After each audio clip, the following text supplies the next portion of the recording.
The microphone was muted. All right, so we're checking some levels on the audio. I had a little bit of a power outage today. So we're checking to make sure we're coming in loud and clear. And you can hear us. Making sure the mics are working. All right, and I did test it before we started, but, you know, sometimes things change. Are we coming in loud and clear now? Hopefully it's all coming in. All right, good stuff. It is a beautiful Thursday, my friends, and welcome back. I hope your week is unfolding beautifully. You know what tomorrow is? It's a Friday. We're excited about it. And all of our audio will be working much better tomorrow. No doubt about it. Provided we don't get another little jolt of electricity problems. Because, man, it is pouring rain up here in Prescott, Arizona. It's been amazing today. All day, beautiful, just pouring. Love it. We don't get a lot of rain here in Arizona, so we're liking it. So, my friends, we got a bunch of stuff to get to today. We have Trump at the Supreme Court. We're going to be talking about this one quite a bit because it's 186 pages of submissions. Obviously, we're not going to read through all of it. Really, the main portion of it is this 39 pages right here. We'll see what they're talking about because this is related to the Birthright Citizenship clause, subject to the jurisdiction thereof, and whether or not Trump's executive order can stop children who are being born to illegal aliens from automatically gaining citizenship, because that's not what the 14th Amendment ever said. It said if you're here and subject to the jurisdiction, not violating the law illegally, then your kid would count under Wong Kim Ark and the other cases. But now we're at the Supreme Court. And we're excited to see what is happening because they're also, as you can see here, very unhappy with universal injunctions. And we've been spending a lot of time here talking about these filed against Trump in multiple locations, multiple jurisdictions all across the country. We're asking the Supreme Court to step in and do something. And so we're knocking on their door today. And it's on birthright citizenship. So we'll go through that. Then we got to talk about Elon Musk striking back and sending this order in. Or, I'm sorry, that is the order, sending this response in to that order that we just saw. And Elon is basically saying, you've got enough documents, okay? You ordered us to give you a bunch of other garbage, but we're not going to give it to you, okay? We're resting here on the record, and that's enough already. So a very fun one that just got dropped, fresh out of the oven today. We'll read through it. This one's coming out of Maryland. And we've got more because judges have just gone bananas in other locations. This judge, Reyes, was screaming, apparently, at the DOJ lawyers and demanding that Hegseth issue a public retraction on the trans stuff. She's like talking about Viagra and trans and all sorts of wild stuff. Her name is Judge Reyes. She's nuts. And we'll go through that and see what she said. Now, Elon is not slowing down. We see that Elon is going after even the IRS. Doge just made their way in there. They're recommending 20% staff cuts over at the IRS as we're, in the meantime, battling with other judges who are saying that Trump has to rehire all of the fired federal workers who were already fired on probation because they were on probation, got rid of them. The judge said you have to bring them back. So this is going to be appealed, and all of this is coming to a head. So it's going to be very spicy in the coming days. And you know how much we like that. So we got that coming up. Judges gone wild.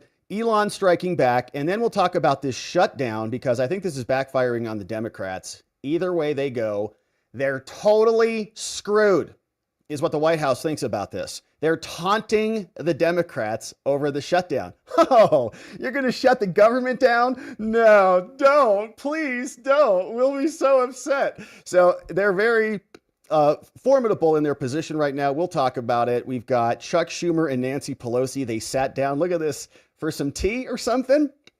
This is their party. And this is what they're going to be. Look at them working hard to get. We're going to beat the Republicans. All right. So we'll listen to that. Of course, we'll make fun of them, and we'll hear from actual competent people like Secretary Bessent over at the Treasury Department and see if the shutdown happens because the clock is ticking. They say it's going to come down to the wire tomorrow. Cory Booker saying, you know, they'll probably cave. And I think they're right. When it comes to, I know this image just caught me by surprise, but when it comes to Democrats, they love to spend money. So they'll be spending. And then to round out the day, Stick around because we're going to have to hear from sex freak Mazi Hirono, the senator from Hawaii, who, I'm not joking today, was talking about brown tree snakes in Hawaii, you know, eating birds. So, yeah. All right, we'll come back on that one. But it's going to be a beautiful and an amazing stream, my friends. Really glad that you're here and with us. Before we get into any of this business on the day, you know what we got to talk about, right? Being healthy. And we've all heard of this yo-yo dieting stuff, right? You get a little healthy, lose some weight, gain it all back, and maybe even some extra pounds. Then later you lose it again, and around we go, up and down, like a yo-yo. But they say that's dangerous, right? And studies show it can actually increase your risk of heart attack, stroke, type 2 diabetes, and other health problems. It's not good. So we got to break free of our yo-yo diets. It's one of the main reasons doctors created lean, as you see here. Now, it's a supplement, not an injection, and you don't even need a prescription for it. The science behind lean is impressive too. It's studied, and its natural ingredients inside target weight loss in 3 powerful ways. 1, lean helps maintain healthy blood sugar. And 2, it helps control appetite and cravings. And 3, it helps burn fat by converting fat into energy. And so if you're tired of losing weight, gaining it back, if you want to lose weight in a meaningful way at a healthy pace, lean was for you. And so let's get you started. 20% off if you want to check it out. Go to takelean.com, and when you check out, use code Robert20 to save the 20%. Robert20 at takelean.com. And let's get healthified and nutrified as we make America healthy again with our friends at takelean.com. Promo code Robert20. Thanks for supporting the sponsors of today's show. All right, so we got some Supreme Court business to attend to, and we're excited about this one. I've been waiting for this one for a little bit, and let's make sure we're properly queued up on the day with all of our screens in tow, starting with the Supreme Court business. Here we go.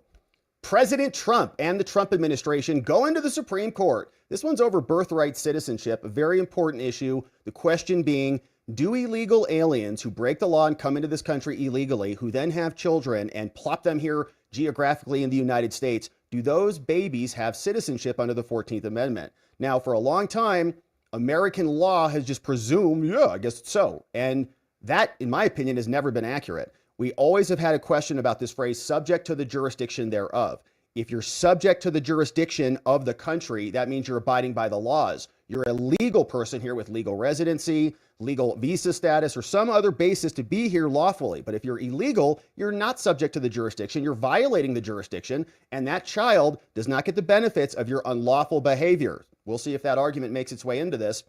But Trump is filing this to the Supreme Court of the United States. And we're waiting on this because we have a question about injunctions. And we've seen this all over the place. Judges in D.C., this case is currently emerging out of Massachusetts, but it's been D.C., it's been San Francisco, it's been all sorts of other locations. And the question is, can one local judicial district issue a rule that blankets the entire country? How can one district court judge have more power than the president of the United States and override the president's lawful order empowered by the American people? Seems problematic. So this is coming from Sarah M. Harris, acting Solicitor General, taking this up to the Supreme Court, knocking on their door. This is an application for a stay of the injunction. So Trump issued an executive order, said, guess what? If you're an illegal alien here and you have a baby, your baby is not an automatic citizen. That dumb rule that has been applied by default is no longer in effect because we're interpreting the 14th Amendment appropriately. A district court judge in Massachusetts said, you can't issue that order. Who do you think you are, the president of the country? Now they're asking for a stay on the injunction that is stopping this from going into effect, meaning every single baby that pops out is another citizen. So we've got the parties. We know who they are. Of course, the Trump administration. We've got a bunch of other states who are suing in this one, right? Bunch of blue, whiny baby states. New Jersey and Massachusetts and California, Colorado, D.C., Delaware, Hawaii, sex freak Hirono, Maine, Maryland, Minnesota, Nevada, Rhode Island, New Mexico, New York, Vermont, Wisconsin, and San Francisco County is also there. Now, This has been working its way through a bunch of different proceedings, okay? So a bunch of stuff and kind of companion cases. They're referencing a bunch of other things that are related because they're filing lawsuits in multiple jurisdictions. And most of those jurisdictions have said, well, the kind of the default presumptive rule is that those babies count. So here's what they say now. As this works its way to the Supreme Court, knocking on their door, we want them to accept this. Here's what we've got. They say, all right, Supreme Court, this is President Trump and the Trump administration speaking, saying, hello, court. We are here now respectfully applying for a stay of the nationwide preliminary injunction that was issued by Massachusetts.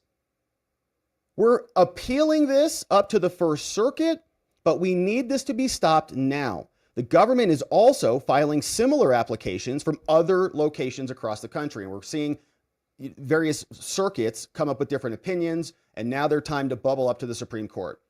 They say from the following paragraph onward, all three applications are identical. Okay, we're going to be submitting one in Washington, one in Maryland, and elsewhere, but they're all basically the same. They say, all right, court.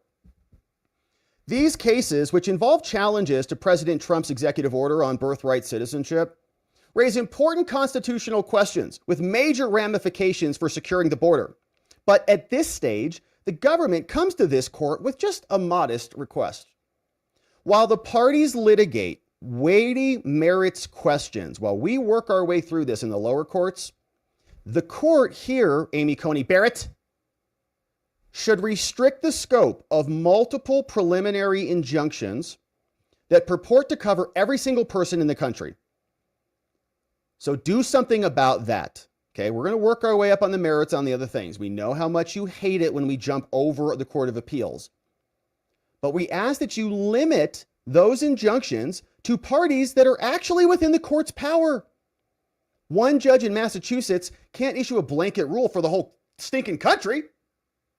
Supreme Court saying 3 district courts in Maryland, Massachusetts, and Washington have issued overlapping nationwide injunctions at the behest of 22 states, 2 organizations, and 7 individuals, all the blue people. Now, those universal injunctions prohibit a day one executive order from being enforced anywhere in the country as to hundreds of thousands of unspecified individuals who are not even before the court nor even identified before the court.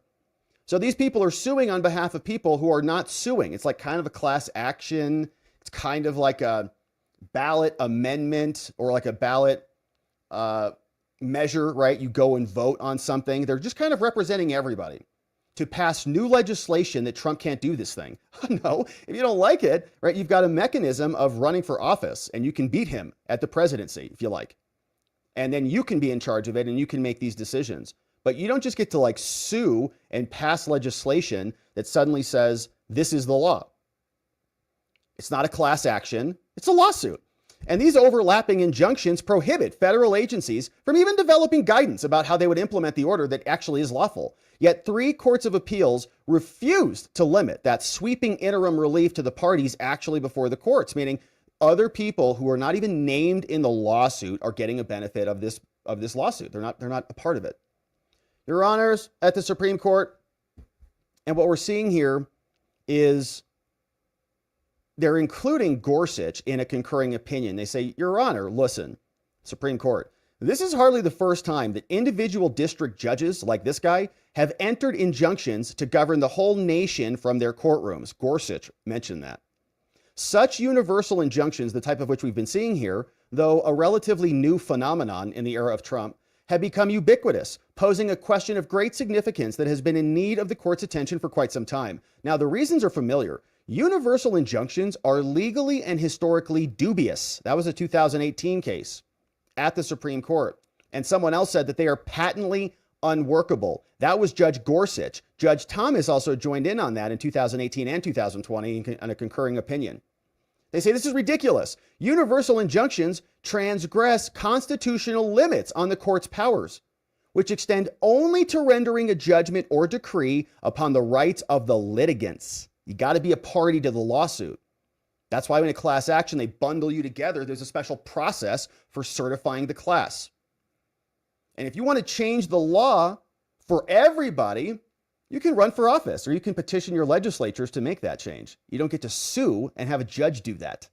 That's the court acting as a legislative body, not as a judiciary. Gorsuch was joined by Thomas and Barrett. Oh, what's up, Amy? They're calling you out. You agreed with them in this prior case that this was a problem in United States versus Texas 2023. Amy, we see you. I believe, yeah. Amy Coney Barrett, right?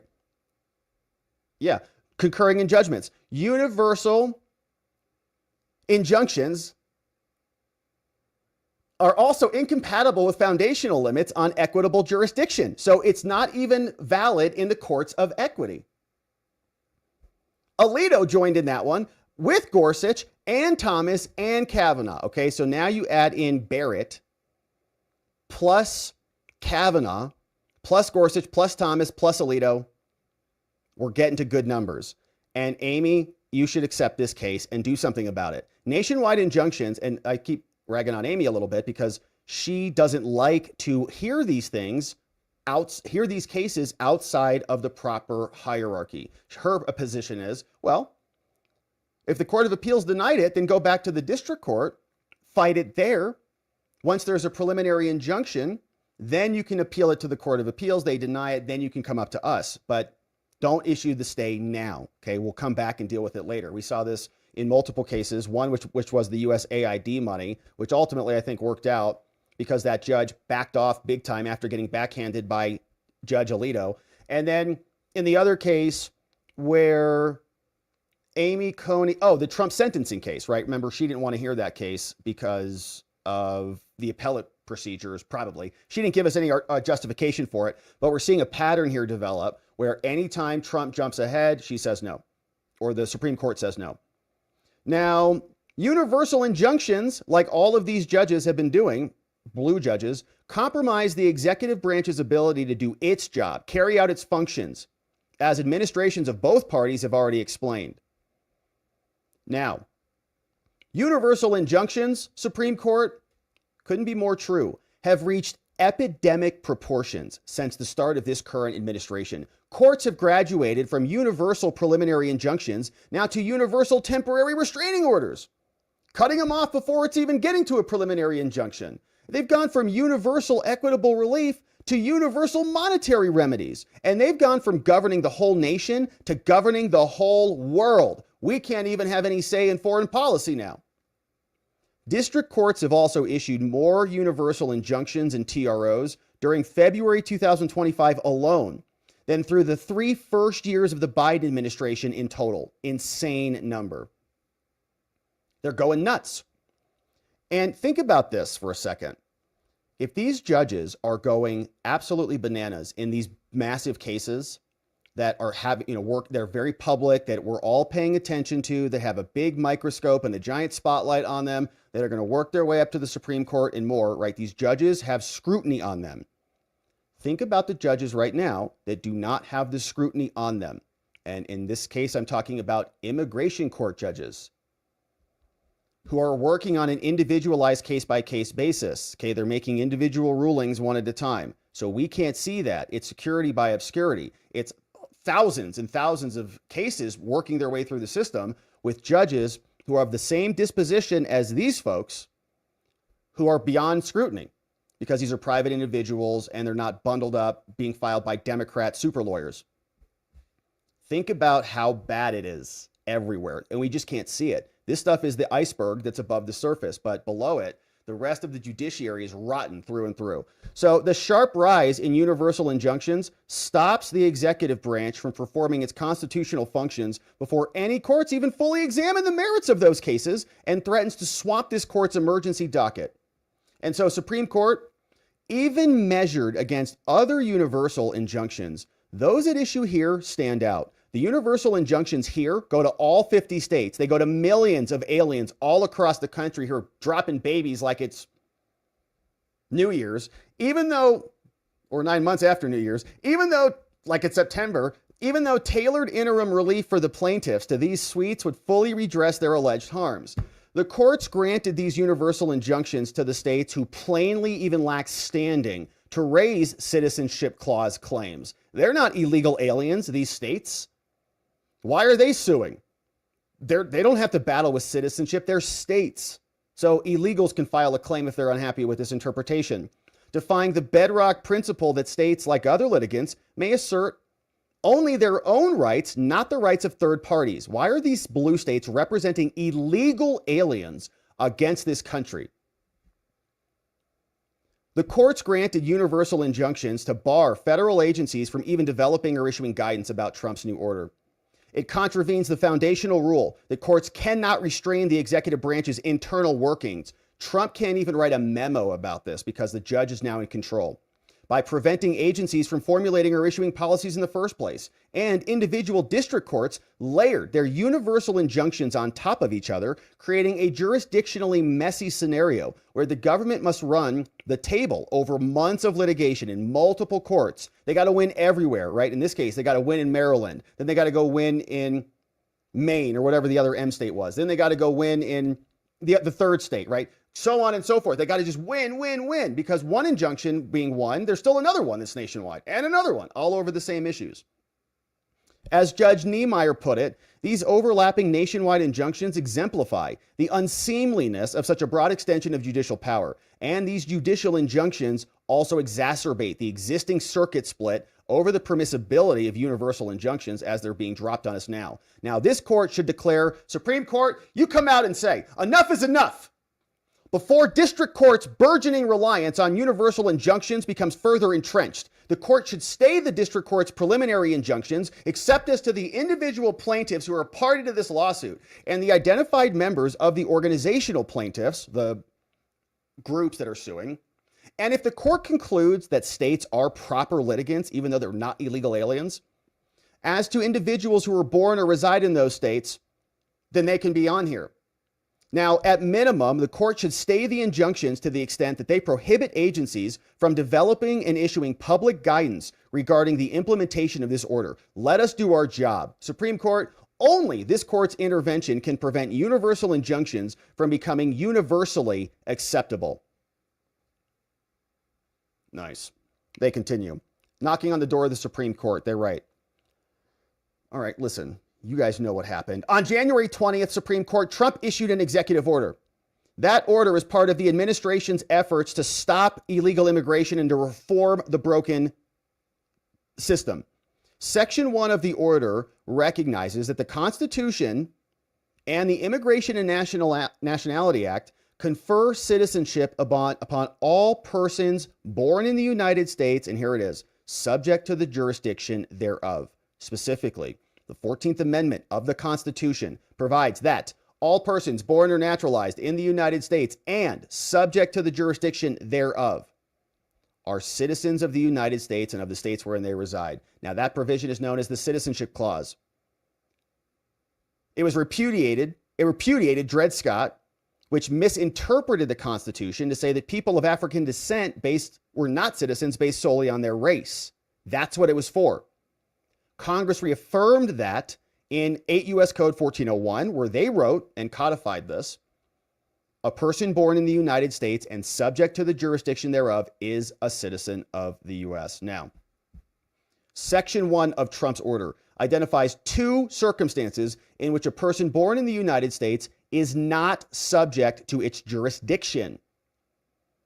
When that person's mother was unlawfully present in the United States and the father was not a United States citizen or lawful permanent resident at the time of the person's birth.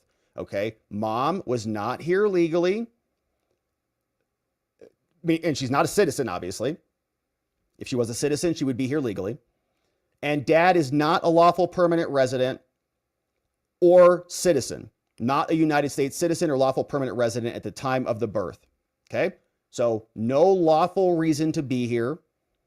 Unlawfully present, no jurisdiction. You're in violation of the law because mom is not here lawfully and dad doesn't have any connection. Now, when that person's mother's presence in the United States at the time of said person's birth was lawful but temporary, such as, but not limited to, visiting the United States under the auspices of a visa waiver program if they're visiting on a student, work, or tourist visa, and the father was not a citizen or lawful permanent resident at the time of said person's birth. Again, those people are here temporarily, not permanently, and they're temporarily subject to the jurisdiction of the country. Then they're out. So Section 2 of the order from Trump directs the executive branch not to issue documents recognizing citizenship to the persons of Section 1, and 2, not to accept documents issued by others. Now, Section 2 specifies that only applies to people born in the United States after 30 dates of this order. So there's a little grace period there. Section 2 also makes clear that the order does not affect the entitlement of other children who are born to lawful permanent residents. They can go, if you're a lawful permanent resident, you can have a baby. That baby is automatically a citizen, according to Trump's order. Now, Section 3 of the order says, create some regulations about this. It directs the heads of the agencies to do the same, issue public guidance within 30 days. They said they can't even do that. Now, the order from Trump reflects that the Citizenship Clause does not extend citizenship universally to everyone who just happens to be born in the country. The clause expressly excludes from birthright citizenship persons who were born in the United States but are not subject to the jurisdiction thereof. That's in the Constitution. The original public meaning of the term jurisdiction, it refers to political jurisdiction, which turns on whether a person owes allegiance to and is entitled to protection from the United States, right? In other words, you have agreed to subject yourself to the sovereign. I owe allegiance to the sovereign, which we have a contract, and you're going to provide protection under the laws of the country. It doesn't mean that there's a law that happens to be on the books and that you break the law. And because you get penalized for entering the country illegally, that you're under the jurisdiction. Like, yeah, we have jurisdiction to prosecute you with crimes for breaking the law. That means you're automatically excluded from this. That's not what we're talking about. But if you come here and you make a contract with us and we say, okay, you can live here permanently and you're going to be like becoming one of us, great. If you have a baby here because you're working and all that stuff, great. You've entered an agreement. But otherwise, you don't get to break the law and get a benefit of that. You steal a candy bar and then sue the corporation and then take the store over? What? A person born in the United States is subject to its political jurisdiction only if, under background legal principles, as understood at the time of the ratification, he owes primary allegiance to the United States. Okay, he's not owing allegiance to another alien power. In fact, Senator Trumbull, back in 1866, said the following, said, what do we mean by subject to the jurisdiction of the United States? What do we mean? Not owing allegiance to anybody else. That is what it means. Not owing allegiance to anybody else. Doesn't mean that you get prosecuted under the laws of the country. So you're in the jurisdiction, as we use the term colloquially here. Now, applying that test, this court has identified multiple categories of people born in the United States who nonetheless lack a constitutional right to U.S. citizenship. We've already established a pattern here. Children who come from foreign diplomats, children of alien enemies, and children born on foreign public ships in U.S. waters fall in that category because they owe primary allegiance to foreign nations. The diplomat's kids are connected to the diplomat and that diplomat's country. Alien enemies come here, have babies. Those are babies connected to the parents who are enemies of the state. And children born on foreign public ships in U.S. waters, same thing. Unless there's a category, right, where that, it's a citizen type of person. Like, in other words, somebody drives their boat over here and has a baby. Foreign public ships in U.S. waters. They just like bring a bunch of people on a boat. Oh, you're in U.S. national waters. Everybody's just popping babies out on this submarine. Oh, those are all citizens. No. The court has held that the children of tribal Indians lack a constitutional right to citizenship because they owe immediate allegiance to their several tribes. That's the Elk case cited here. Now, in addition, there is a substantial body of historical evidence that shows that the children of temporarily present aliens or illegal aliens similarly are not subject to the political jurisdiction of the United States. This person, called Emmerich de Vettel, the founding era's leading expert on the law of nations, wrote that citizenship by virtue of birth in a country extends to children of citizens or of perpetual inhabitants, permanent residents, but not to children of foreigners who lack the right of perpetual residence. And Justice Story, famous judge who's quoted all over the place, recognized a reasonable qualification to birthright citizenship like the following: the children of parents who were in itinerary in the country or abiding there for temporary purposes as for health or occasional business. You got to have it qualified in this manner. Now, members of Congress expressed a similar understanding during debates over the 14th Amendment. In fact, there was an initial blueprint for the 14th Amendment that was called the Civil Rights Act of 1866. During the debate over these things, Senator Lyman Trumbull explained, he wrote a letter to Andrew Johnson. He says, listen, President, birthright citizenship, if we pass this, it would only extend to persons born of parents domiciled in the United States, like living here lawfully. Another senator observed that persons may be born in the United States yet not be citizens. They're trying to figure out how this works. What happens? There was an example of a person who is born here of parents from abroad who are temporarily in this country. And a representative during this debate said, well, under the general law relating to subjects and citizens recognized by all nations, birthright citizenship did not extend to children born on our soil to temporary sojourners. So if there's a temporary component to this, if we haven't granted you permanency in being here, you don't count. Now, post-ratification practice points in the same direction. Back in 1885, the Secretary of State issued an opinion concluding that a child born of foreign subjects temporarily in the United States had no right of citizenship.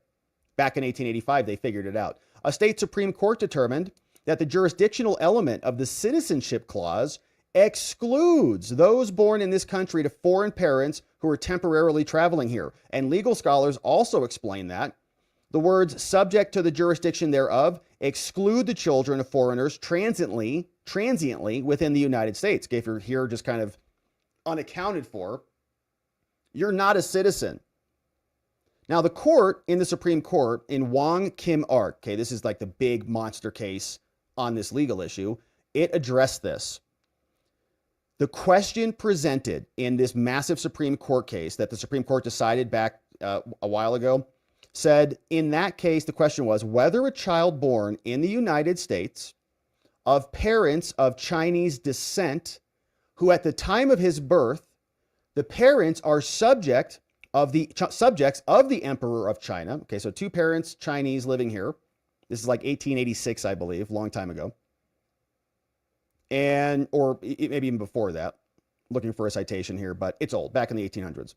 Says, but have a permanent domicile and residence in the United States.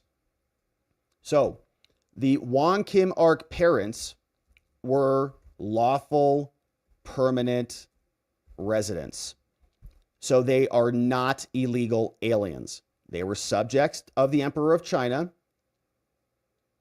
but living in the United States legally. Now, after analyzing that question, that was the issue before the court. The issue before the court was not whether these were illegal aliens, Chinese subjects. They were lawful. After analyzing that question, then the court came to this conclusion, saying the 14th Amendment affirms the ancient and fundamental rule of citizenship by birth within the territory, geographic, in the allegiance and under the protection of the country, including all children born here of resident aliens. It's in the case. Resident aliens. The court then summed up its holding as follows. It says, a child born in the United States of parents of Chinese descent, who at the time of his birth, the parents are subjects of the Emperor of China, but have a permanent domicile and residence in the United States, becomes at the time of his birth a citizen of the U.S., which is exactly the language that Trump's executive order is mirroring. This is precedential. Now, this court has since recognized that Wong Kim Ark addressed only the children of foreign parents who were permanently domiciled in the United States. In fact, you guys found that same thing in another Supreme Court case called Kwok Jan Fat. And you found that case in Chin Back Can in 1902 and 1920. Now, the Justice Department also noted this. They said Wong Kim Ark goes no further than addressing children of foreigners who are domiciled in the United States. And that's a legal term, not like I live in a domicile, I have a house. No. It has never been held, the department continued, and it's very doubtful whether it will ever be held, that the mere act of birthing a child on American soil to parents who are accidentally or temporarily or illegally in the United States operates to invest such child with all the rights of American citizenship. It's ridiculous. Now, during the 20th century, however, our corrupt government, the executive branch adopted, okay, so all of that is case law, but the executive branch adopted the incorrect position that the Citizenship Clause extended birthright citizenship to almost everyone born in the United States, even children of illegal aliens or temporarily present aliens. And there's some argument that this is intentional, okay? Like they want to flood the country with foreigners, and some of that might just be economic because people aren't having babies anymore. Some of it might be much more nefarious, but that policy of near universal birthright citizenship has created strong incentives for illegal immigration. You've got to just show up here and pop a kid out, and that kid is good. It has literally led to birth tourism, okay? Expecting mothers travel to the United States to give birth and secure citizenship for their children. Fly airplanes in here. It has raised national security concerns as well. It extends U.S. citizenship to persons who lack meaningful ties to the country. In fact, there was a person who was born in Louisiana to temporarily present aliens from Saudi Arabia who returned to Saudi Arabia as a toddler and then joined the Taliban and waged war against the United States. Okay, so they dropped an anchor baby here, and then that guy or probably went back and fought in the Taliban. That's a long plan. Sheesh. It's like an 18-year plan. Immediately upon taking office, Trump accordingly issued an order to stop this garbage from happening. Now, the first nationwide remedy, this is Trump going to the Supreme Court, issued from Washington at the behest of 4 states and 2 individuals. They sued. 3 individuals sued elsewhere, other people sued, and more.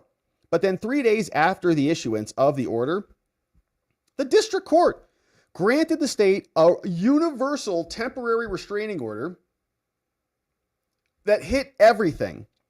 At the hearing, the government asked the district court, they said, hey, can you allow us to do the things that we need to do behind the scenes? Because we think this order is going to be lifted at some point, and we want to start writing memos that we can use as soon as this is up.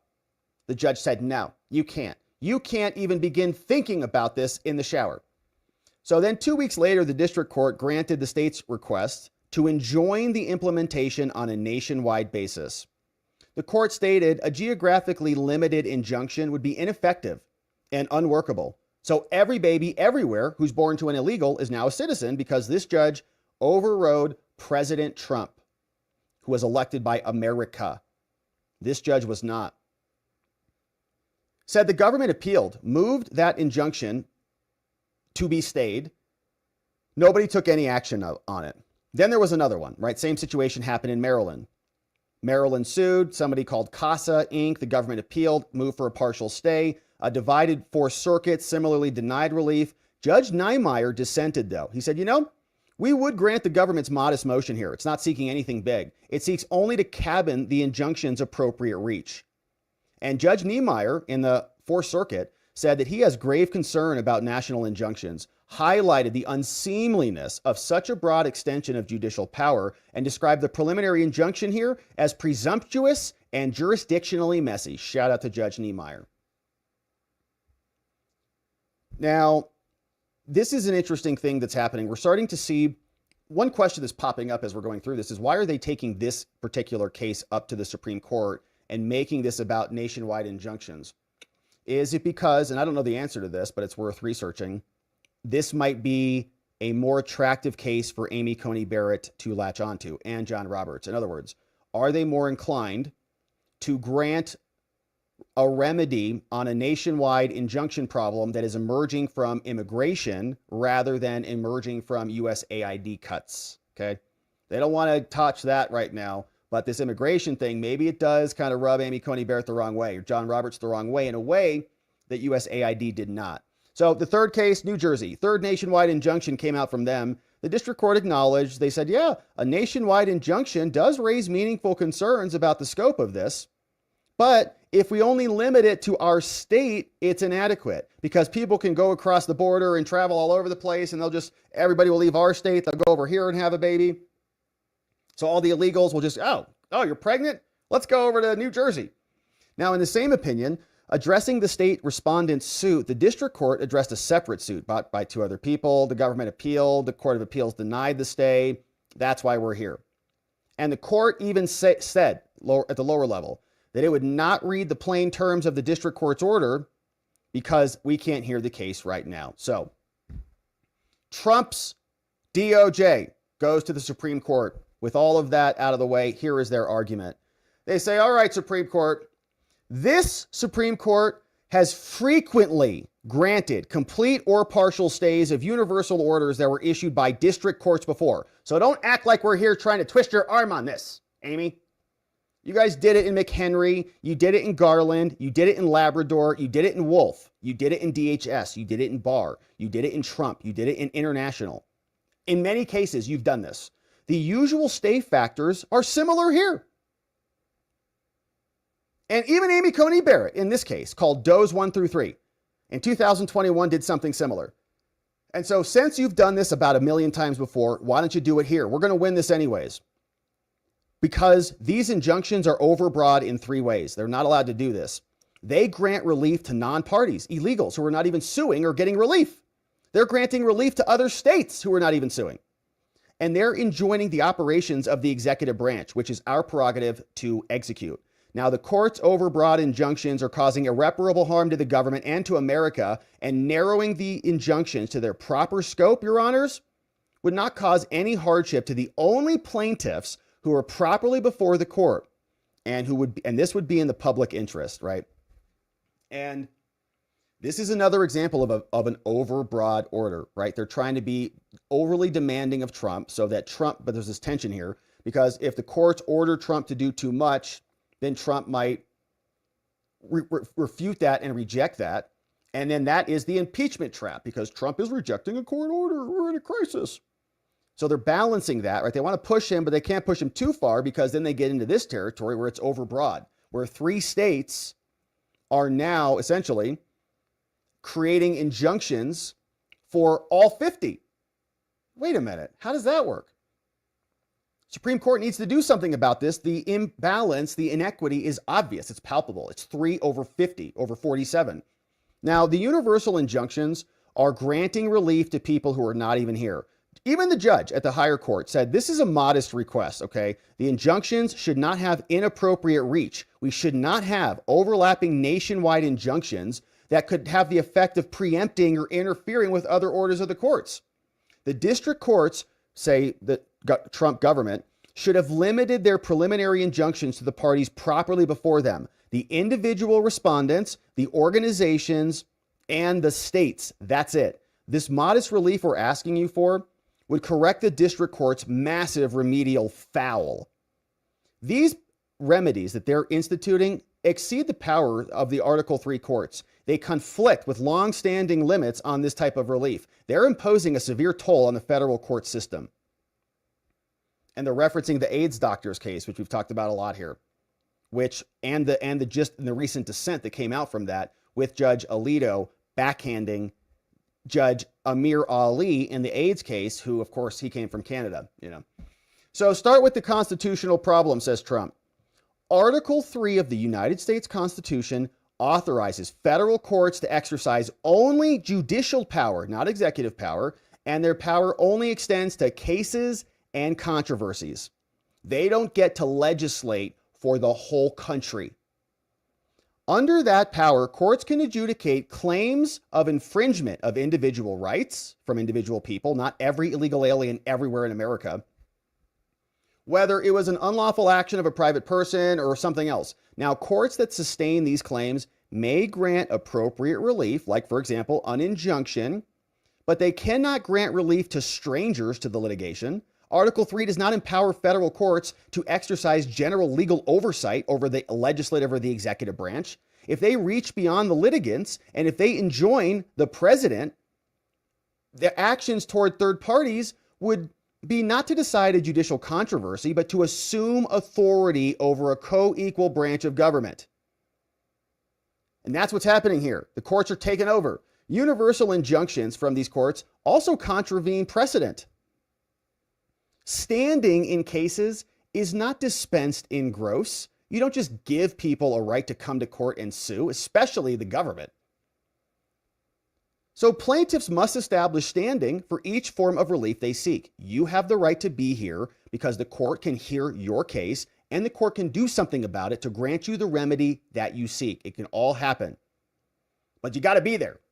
And remedy needs to go to you.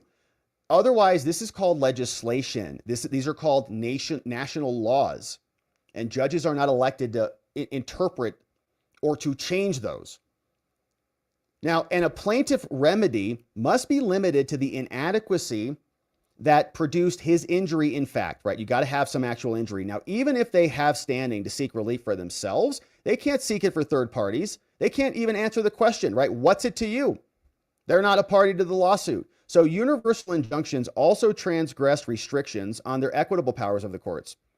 Federal courts that are sitting in equity, and equity is like to balance things, must apply traditional principles of equity jurisdiction and may award only those remedies that were traditionally accorded by other courts in equity. Congress may authorize new remedies, but courts may not create their own remedies out of their butts. American courts traditionally did not provide relief beyond the parties to the case. You can't bring in a bunch of other people because you want to. They have instead long followed the rule that injunctive relief should be no more burdensome than what is needed for the plaintiffs who are a party to the lawsuit. Now, unsurprisingly, there have been no national injunctions for the first century and a half of the United States. Notice that? You know, there were also not criminal prosecutions of presidents until whatever century we're, whatever number of decades we're in now. Until 2023. Is that when he first got indicted? 22? So they're changing the whole judiciary, okay, to reshape it in their disgusting image. Now, instead, in a 19th century case where a lower court issued a universal injunction of a state statute, okay, the court agreed that the challenged statute violated the Constitution, but nonetheless held in a separate opinion that the universal injunction was unlawful. It needs to be restricted to the plaintiff only, not anybody who's not a party to the lawsuit. And in a similar modern day precedent, this court also agreed that another law prohibiting federal employees from accepting an honoraria violated the First Amendment, but said the injunction that protected this employee was overbroad. It has to only go to the parties before the court. It's inappropriate to provide relief to non-parties when a narrower remedy will protect the parties to the case. Now, universal injunctions also subvert the Article 3 hierarchy of judicial review. Now, ordinarily, the coercive effect of a court's judgment extends only to the case at hand, right? The judge can only control this. But the stare decisis effect of the court's opinion may extend to other cases, depending on the court's position in Article 3 hierarchy, right? So if you're a low-level court and your court of appeals says something in your district, that's going to be binding on you.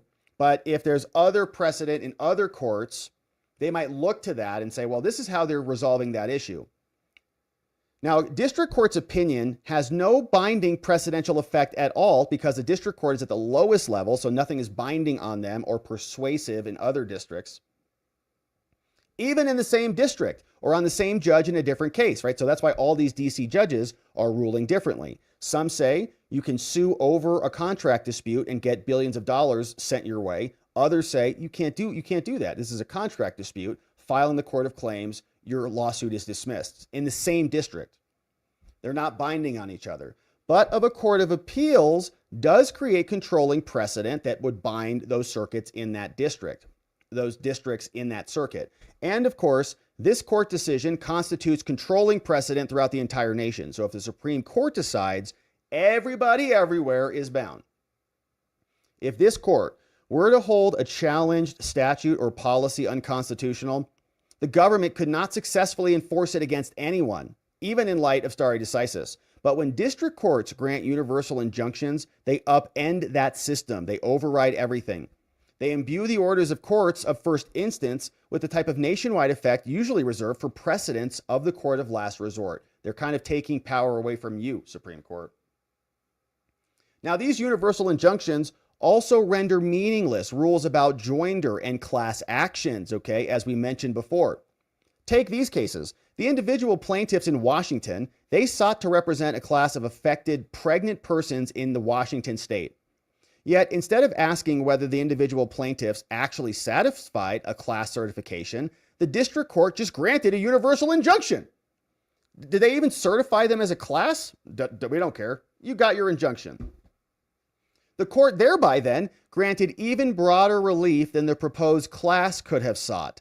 It's way bigger than the class.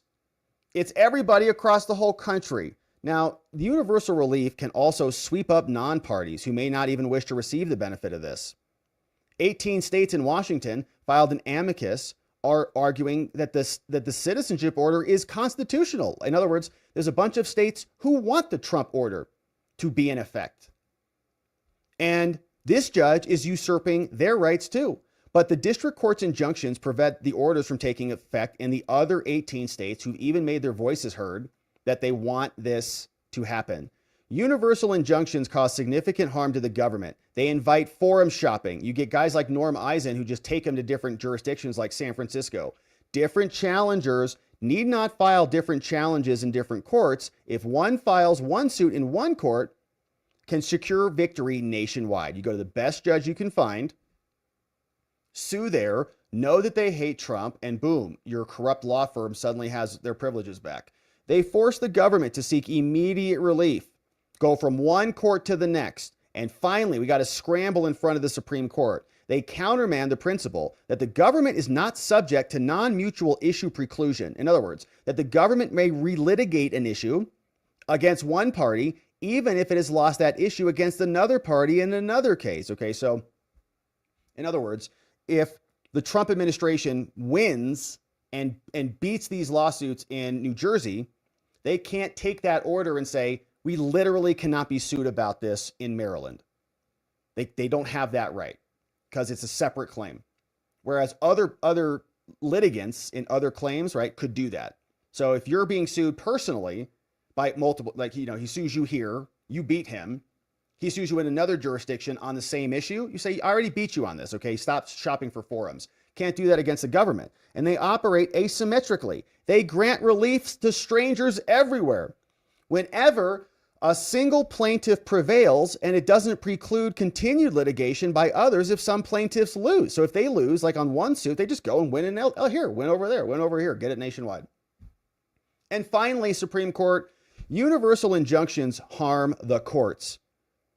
By their nature, universal injunctions tend to force judges into making rushed, high-stakes, low-information decisions. They exert substantial pressure on this court's emergency docket. They force the court to confront difficult issues without the airing of competing views, multiple judges, multiple circuits. They encourage needless confrontations all over the place.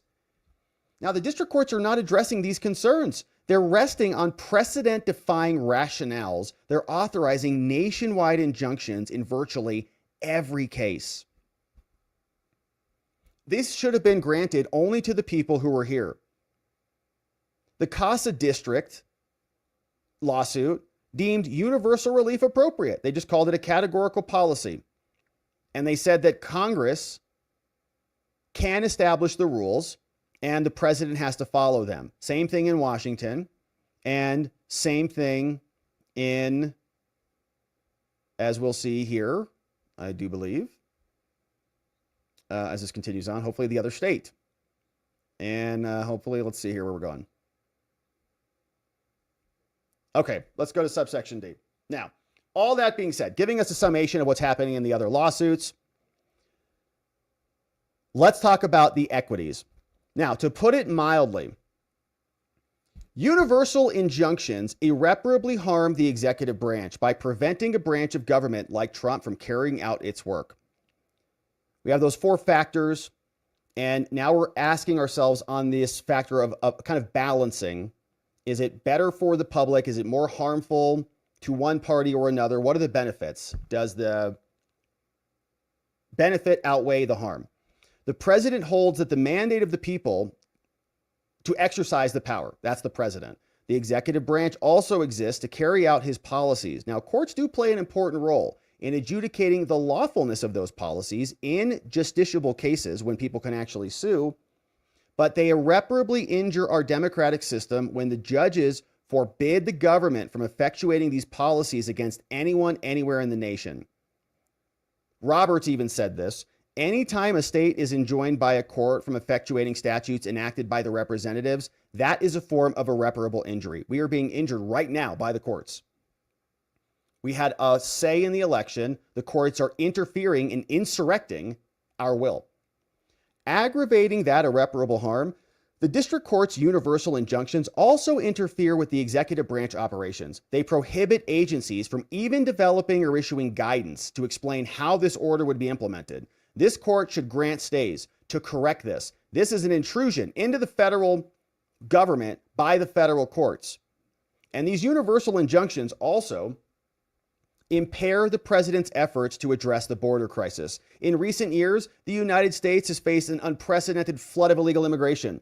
Immigrants, millions of illegal aliens, crossed our borders or were permitted to fly directly into the United States like Uber for illegals, thanks to Joe Biden and the Democratic Party.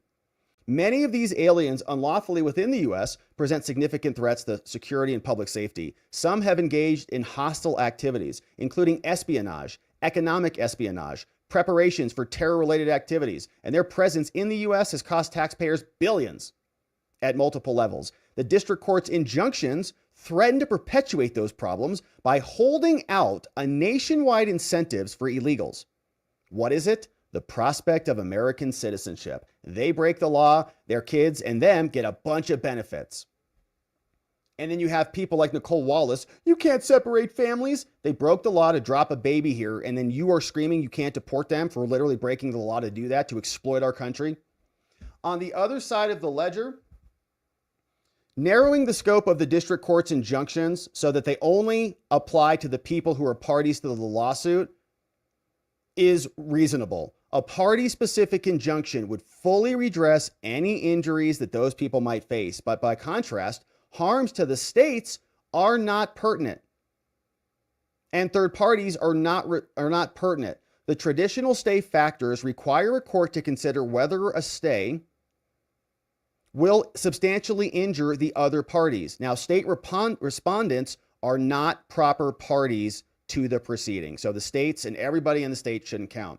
They're not third parties either. Accounting for their interests in weighing the equities would contravene a rule that strangers to litigation are not the proper object of the court's remedies. Now, finally, they write, issuing a stay would serve the public interest.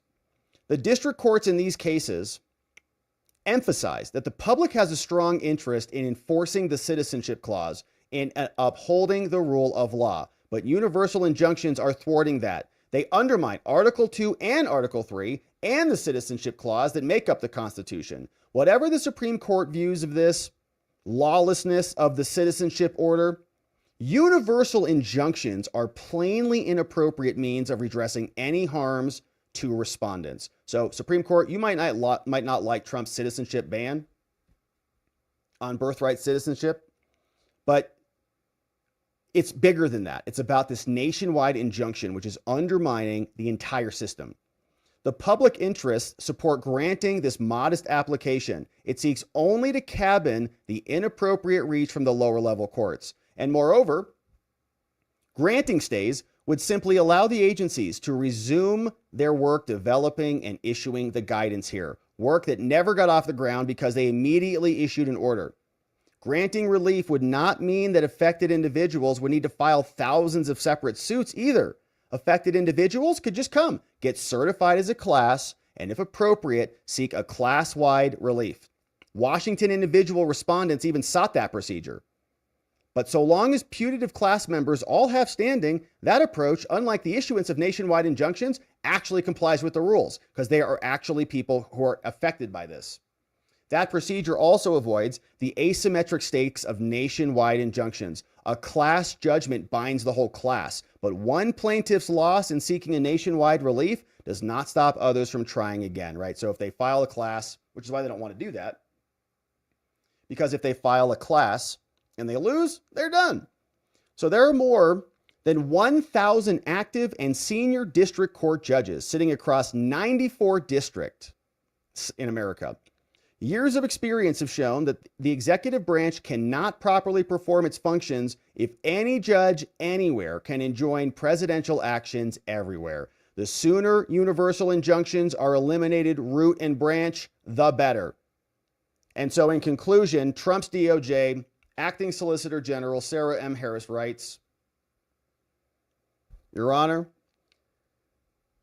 Supreme Court, this court should stay the preliminary injunction, except as to the two individual respondents who are actually going to be impacted by this. And if this court concludes that the state respondents are proper parties, as to individuals who are born and reside in those states only. In Trump, the court should stay the preliminary injunction, except as to the 5 individual respondents and the 11 members of the organizations. And in New Jersey, the court should stay the preliminary injunction in full, or if they conclude that the states are proper, except as to people in those states. Now, at a minimum, this court should stay all 3 preliminary injunctions to the extent that they prohibit executive agencies from developing and issuing guidance so that we can implement this immediately in the event that we can, and that takes effect. So, great filing here by Sarah M. Harris. And I think about the consequences of this. Okay, what if they are not nationwide? So, for example, New Jersey, Washington says, no, we in Washington are going to pause Trump's executive order, but a bunch of other states allow that executive order to go into play. So the federal government will honor the state determination that babies born there are not automatic citizens. We'll have this alignment between the feds and the state governments, let's say in the red states. Then as to the blue states, any baby born there is an automatic citizen of the United States and a citizen of that state. So what does that do for the migration patterns of people who are already in the United States? Okay, let's say people are not coming across the border in spades anymore in droves, but a bunch of people now, at least who are pregnant, are going to want to migrate to those states, right? Leave a red state, go to a blue state so that if you have a baby, it's an automatic citizen. And that would be interesting to see. And I'm for it, actually. So if the Supreme Court grants this and these stays are limited and cabined, you'll see a bunch of people, I would imagine, fly out to Washington or drive out to Washington and get out of the other states, which would be a good start. So that was filed. We're going to keep our eye on this one. Of course, we're going to see a bunch of responses from all of the lawyers involved in all of those cases, but the Supreme Court of the United States now hearing birthright citizenship, and much bigger than that, this might resolve all of these injunctions, okay? If the Supreme Court comes back down and issues a blanket rule that says, all right, they're only limited to the state, or there's some other mechanism where they write an exception, if a lower level court issues a nationwide TRO, you know what? We will hear your case immediately at the Supreme Court. You can bypass everybody because we know it is in effect an injunction against the executive branch, which is an impingement upon the American people. We hope we see some progress on this. Amy Coney Barrett, we love you. Please love us back. Let's make it work. We want to make it work, Amy Coney Barrett and John Roberts. So hopefully we get some good news on this. We're going to cover it. Thanks for subscribing and joining as we do. All right, now, we're not done yet. Let's talk about Elon Musk, shall we? And the Doge people. Yeah, let's send her some flowers. Good idea. Send her some flowers. That's a good idea. Jeff says, just send her some flowers, you know. All right. Don't send her anything, right? Because, you know, law enforcement. All right, so let's talk about Elon now. Because Elon strikes back. He and the DOJ, via the Doge team, just submitted a response to this order. The order is from a judge in Maryland, and he sent this one out. He said, hey, Doge, you better give us all these documents by this date or else you're in big trouble. Elon basically responded and said, we're giving you this, that's it. You're done with documents. And if you don't like it, well, you can just go. And here's what the judge said. On March 10th, Theodore D. Chuang, U.S. District Court Judge out of Maryland. This case is J. Doe's 1 through 26 versus Elon at Doge in his official capacity. The judge wrote this before getting told, said, all right, listen, for the purposes of our injunction, Doge shall supplement the court record with the following documents. I want everything. All documents signed by the authorizing government official authorizing each and every one of these decisions, okay? So give me your emails that put 58 USAID employees on leave. I want to see them. I want to see who put 57 USAID employees on leave on Feb 1. Who made the decision to shut down USAID headquarters and to remove the sign from the building? Judge, like, I want to know who's responsible for that. I want to know who decided to transfer USAID headquarters to U.S. Customs and Border Patrol. Like the judge is like, I want everything. I want to know who told you to take the website offline on February 1. Who said put 606 employees on leave? Who put 1,400 more on leave on Feb 4? Who put 2,100 on leave on Feb 7? This is so fun because it's just like a bloodbath every day. Like it's like 58. Okay, pretty good. 57. All right. Okay, now we're shutting the building down. All right, good. Okay, now we're going to give it to Border Patrol. Okay, even better. Now the website's down. 606 more gone. 1,416 gone. 2,100 gone. And then they got rid of 800 service contractors. We can't take it, Judge. There's so much winning. He wants to know who did it all. And so do I. It's amazing. It's like exciting as hell. A lot of fun. So Theodore D. Chuang is going to, I want answer him. Okay, Theodore, give me 1 second, says Elon's team. So they dropped this one today, fresh out of the oven. All right, Judge Weiner, here's our response to your little order. Look, on March 10th, this court ordered sua sponte, and that means on its own. Like nobody asked for this. This judge is just having a conniption fit in his chambers. Probably having his family call him, I'm going to get fired, we're going to lose everything.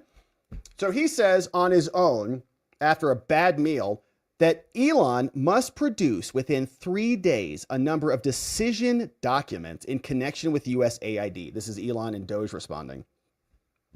They say, what? The defendants object to this order, which is hilarious, right? It's like, well, you kind of object to other arguments or motions from the other side, like they file a motion to produce these documents and you object to these, J. Doe's demanding these documents. They demand it, we object, but the judge did it on his own. So we object to you, punk. Mainly because these documents are not even material to these Jane Doe's appointments clause claim. They've got a separation of powers claim as well.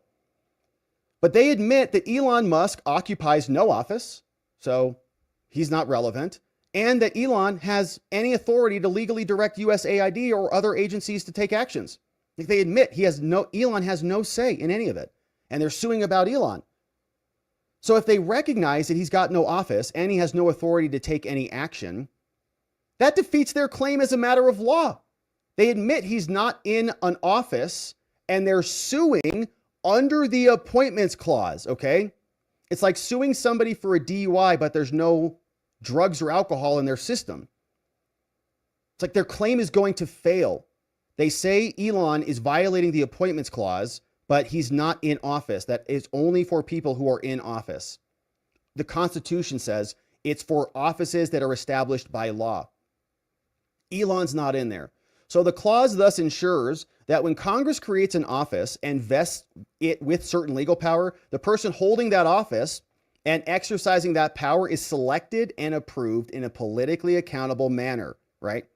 President is elected, nominates people, advice and consent of the Senate. There's checks and balances there. Whereas here, it is undisputed that a person neither holds any office nor wields any de jure authority, official, The appointments clause simply has nothing to say. They're suing under the appointments clause, like that's in their pleading, you broke this law. Okay, well, what's your evidence that we broke this law? I don't have any. Okay, well, then your claim fails. Doesn't matter what it is.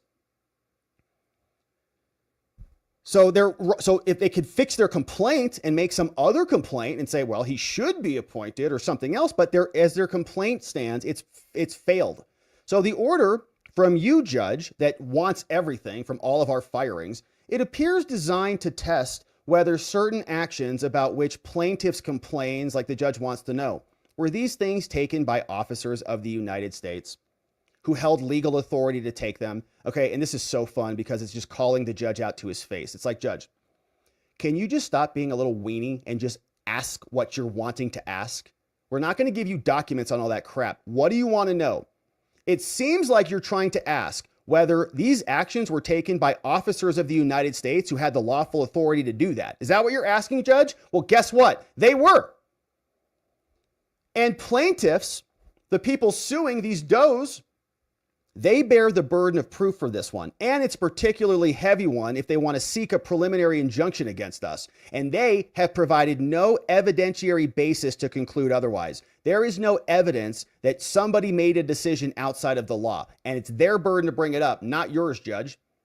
But we, Trump and Elon, must point out that these facts have no bearings on the appointments clause regardless. Doesn't even matter one way or the other. If an individual is not an officer of the United States and who holds no legal authority purports to take an official action, that might bear on the legal effect of the action. Not that the individual somehow becomes a principal officer and requires Senate confirmation, let alone oust them from their roles as officers, like Secretary Rubio in this case, who have undergone Senate confirmation. Now, in all events, Doge says, without waiving their objection to the propriety of any document productions whatsoever in the appointments clause challenge, we are going to give you copies of the orders and the decision documents corresponding to the actions referenced in the order. Now, these documents confirm that the actions indeed were taken, directed, and approved by the appropriate officers or employees. Now, defendants otherwise rest on the current evidentiary record. So in other words, you're getting some materials, but that's it. We're done. We object to your order. This is all you need to know. We're going to provide you with some answers, but we are maintaining all of our objections to this. Like, we're not acquiescing anything. We're not agreeing that any of this inquiry is justified whatsoever. So for these reasons, and those previously articulated in our opposition and at the oral hearing, this court should deny the motion and progress this case to a prompt dismissal. It says these documents were requested from USAID and the GSA. They're not even a party to this case. Now, although the USAID and GSA provided these documents voluntarily, they are doing so without waiving any objections to the future non-party production from this court. So very fun filing from Joshua Gardner, basically shoving it right back in that judge's face after he threw a little bit of a temper tantrum here. Look, here's the thing. They were all done by a lawfully appointed person. So all your little hissy fit whining about this is without merit. Dismiss this case and stop acting a fool. Now, that judge is obviously acting a fool, Theodore, but in addition to him, we've seen that another lunatic judge called Judge Vargas has also gone bananas. And so is this judge. Anna Reyes, a Biden appointee, was presiding over another case that happened yesterday and was furious about a Pete Hegseth tweet. The Biden appointee, who previously stated that the idea of only two sexes, she said it's not biologically correct, a federal judge. Two sexes is not biologically correct. Federal judge heard arguments about the Pentagon's attempt to ban transgender individuals in another hearing. Now, during the hearing, Reyes pointed to a post on X in which Hegseth quoted, and I hope Hegseth tweets like crazy about this issue. At least like 5 trans tweets a day from Pete, because this judge will go nuts. Pentagon says transgender troops are disqualified from service without an exemption. Now, the memo says that U.S. service members who are transgender or otherwise exhibit gender dysphoria are prohibited from military service unless they obtain an exemption. The trans sued, and Judge Reyes is furious about it. During her aggressive questioning of DOJ lawyers, Reyes said that one of the defendants in this case, Second Lieutenant Talbot, has more commendations than books in our library, and asked why she should side with Hegseth, who she said at the time had only been in office for 30 days, rather than deferring to the Joint Chiefs. Reyes said that the Joint Chiefs had determined there's no problem with trans. The DOJ lawyer said, well, you don't really have a decision, Judge. Like, you defer to Secretary Hegseth. He is the Secretary of Defense. It's his job, not yours. You don't get to decide who has a better policy. Reyes fired back, saying that the reason for Secretary Hegseth's decision was informed by 2 studies which actually undercut his policy. She's like, well, he made the decision wrong. It doesn't matter. It's his opinion. He can rely on crap studies if he wants to. She says, we haven't even gotten to the issue of animus yet. Right, here is the quote. Pentagon says transgender troops are disqualified from service without an exemption. The judge then asked the DOJ lawyers if they knew how much the military spends on Viagra. Oh, yeah? They said, no, we don't. Well, they spent $42 million on Viagra and compared that to $52 million spent on gender dysphoria treatment over 10 years. So it's like not even the same. So like you guys are obsessed with your penises. So what if we want to cut the other ones off? Some of you want to grow yours. Some of them don't want them. It's the same thing. Mannion pointed out that they didn't know how many people they were talking about for each side of the argument, and that it could be the treatment for gender dysphoria is much more expensive. Yeah, it is. And I think it's a little bit different, popping a pill, getting an erection for 2 hours or whatever it is, which I think might be a problem. 3 hour, you got to call somebody or something. But the point is, a lifetime of hormones and massive surgery to repurpose the muscles from your arm into a fake genital is a whole different ballgame than popping a little blue pill. Now, Reyes agreed but maintained that it's obvious that Defense Department spends much more on Viagra than on gender dysphoria treatment. When she questioned the government lawyers on that, Mannion argued that Hegseth was using shorthand. She said, well, look at the words in the policy. Reyes said, no, the judge. Do you really think you can do that? Say one thing in public and then come here to court and say something else? Reyes said that Mannion had until Monday to deliver a declaration from Hegseth that he didn't actually mean all transgender people. There's this judge. I've been using the she pronoun, but I'm not sure. Says his words are that this covers all transgender people. Now, I'm not going to speculate that he was being sloppy. Trump signed an executive order that said, no, you're done with the trans stuff in the military. Government lawyers argued that Hegseth has broad authority to set policies for national defense, and a more specific quote came out like this. Lawyer Jason Mannion pointed out, we don't know how many people we're talking about. And I guess they're just obsessed with genitals over there. So in addition to that, this other lunatic judge, Judge William Alsup, who I think is like in his 80s, I read, and probably has no idea what's even happening. But Judge William Alsup described the mass firings as a sham strategy by Trump and then immediately reinstated a bunch of fired federal workers. Okay, so now Trump can't even fire people in the administration who are on probation because judges just shove them back in. They were on probation. William Alsup described the mass firings as a sham by the government's HR. He said he was a San Francisco appointee of Bill Clinton, obviously, ordered the DOD, Treasury, Energy, Ag, Veterans Affairs to immediately offer all fired probationary employees their jobs back. The Office of Personnel Management, the judge said, was unlawful. One of the most far-reaching rejections yet. Obviously, it's going to be appealed. So we're starting to cross the Rubicon, obviously. A federal judge just says everybody who's on probation who can be fired like unequivocally has to hire them back. Got it. Now, a lot of these judges are getting scolded and hammered. This was a complaint that was filed by Chad Mizell, and this one went against Judge Anna C. Reyes. And we'll just show you the highlights of this briefly, but this was filed actually, I think maybe a week or two ago. Probably another one that will be coming soon. But there was a bunch that took place here. She held a hearing before this last hearing, and she was screaming at them back then. She was asking whether there were only two sexes, male and female. She was not sure how many sexes there were. They said, well, how many are there? She said that there could be anywhere near about 30 different intersex examples. Okay. So biologically, it's not male and female. It's 30, which is crazy. It was during these lines of questioning that Reyes engaged in unacceptable misconduct at this issue and said in her courtroom, she was hammering him about his religious beliefs and then using him unwillingly as a physical prop in her courtroom theatrics. After a long screed about how she believed, this federal judge, that Trump discriminated against individuals with gender dysphoria, she said he was literally erasing transgender people, this lunatic judge. Reyes describes receiving an email suggesting that she develop a relationship with Jesus.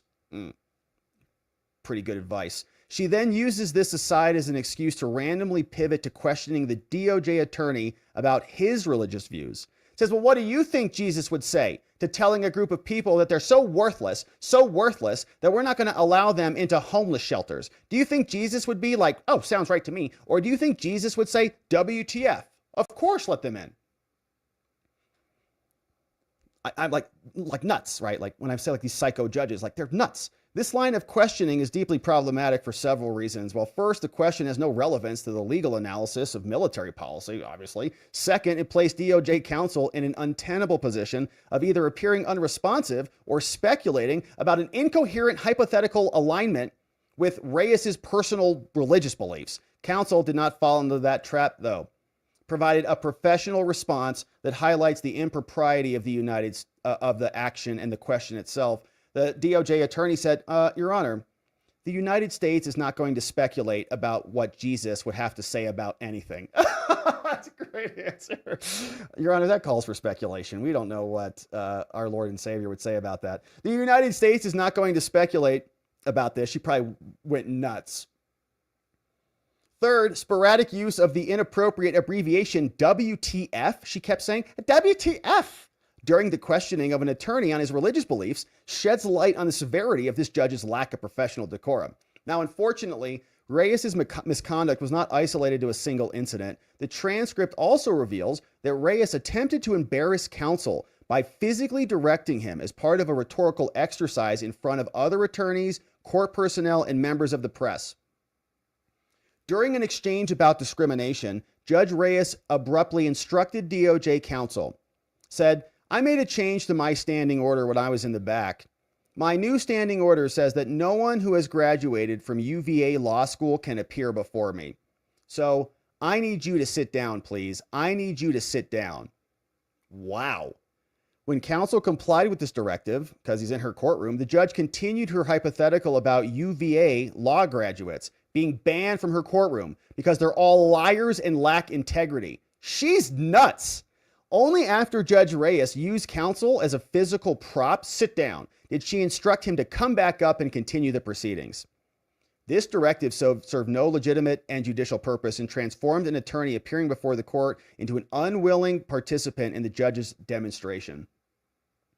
Such treatment undermines the dignity of counsel and the decorum of the courtroom. It also contravenes the rules, saying judges should accord everybody proper care. Judge Reyes and her actions diminished respect for counsel, creating an intimidating environment. The physical direction was for dramatic effect, not for anything that was relating to anything proper in court. And so you should act in a manner that promotes confidence. And so we respectfully ask that you address these violations in future court proceedings. We need an independent and impartial judiciary, not one filled with psychopath Democrat hacks who speak like they're texting 8-year-olds. WTF in the courtroom, screaming about Jesus in there. Absolutely nuts. So that's the Judge Reyes there. And Elon, in spite of all of this, in spite of Doge coming after him and Trump and USAID and all of them, they're not stopping at all. Elon's going after the IRS now. 20% staff cuts coming soon. Here's what's being reported over from the Washington Post telling us that on Thursday, the Trump administration removed the IRS service top lawyer and rolled out plans to downsize 20% of the agency's staff. Oh, no.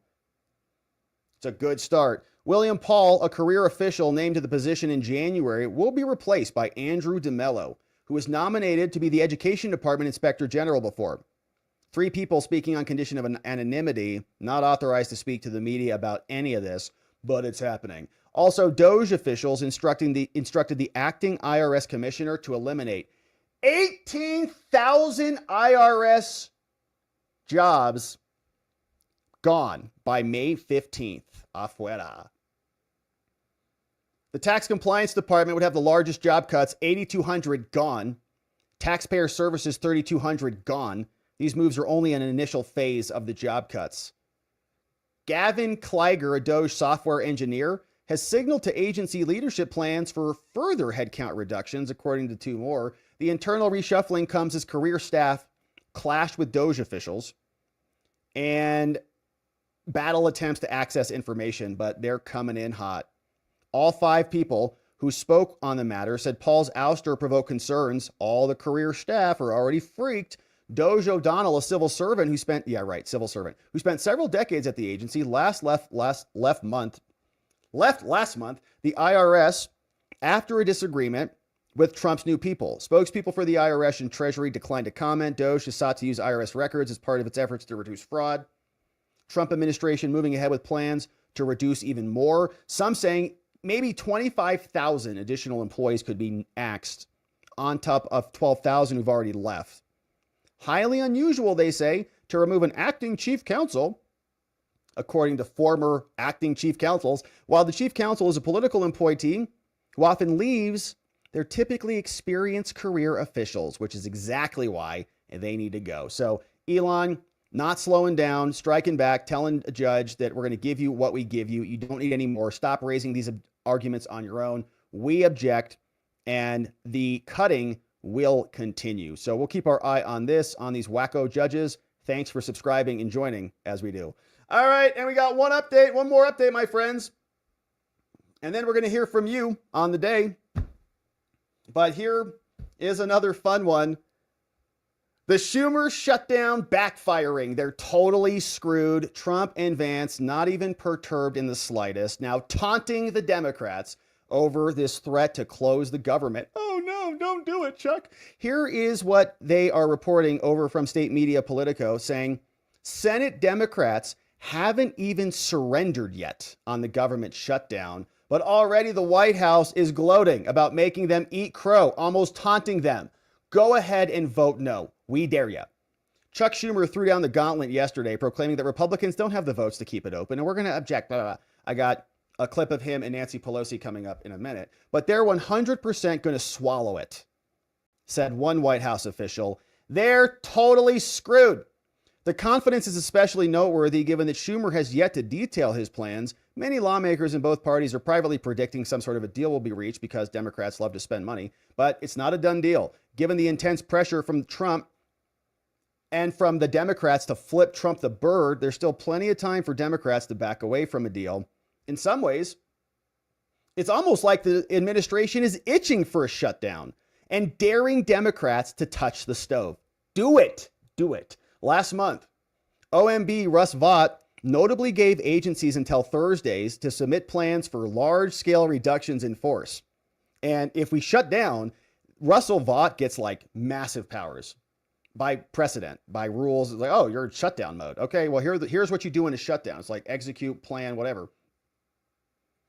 And he could just go wild. Now, what's more, Republicans felt confident enough to pass a CR. Wasn't very beneficial to them, but increased spending and more. And our take on it is Trump is going to impound like he's already doing.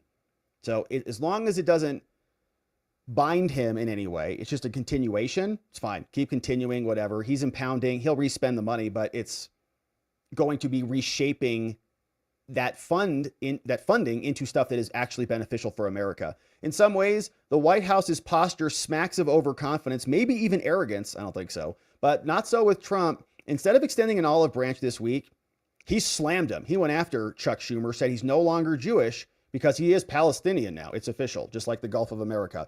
And despite the fact that they need 8 Senate Democrats to back this, we don't know if they'll get it. The White House believes, and the GOP can win this either way.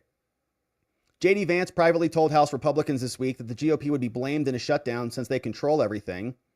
But that was more of an attempt to rally the GOP to vote for it rather than the truth. On the contrary, White House officials brashly predicted to me that while Elon has gotten flack for dismissing tens of thousands of workers, it's Democrats who are going to take the blame if more than 2 million federal workers get furloughed, tax returns get slowed, programs get shuttered, or shutdown occurs. The margin we put up on Tuesday, they completely own it if they shut it down. We did it. We got it passed in the House. If they do shut it down, they'll get colossally murdered for it. Wow.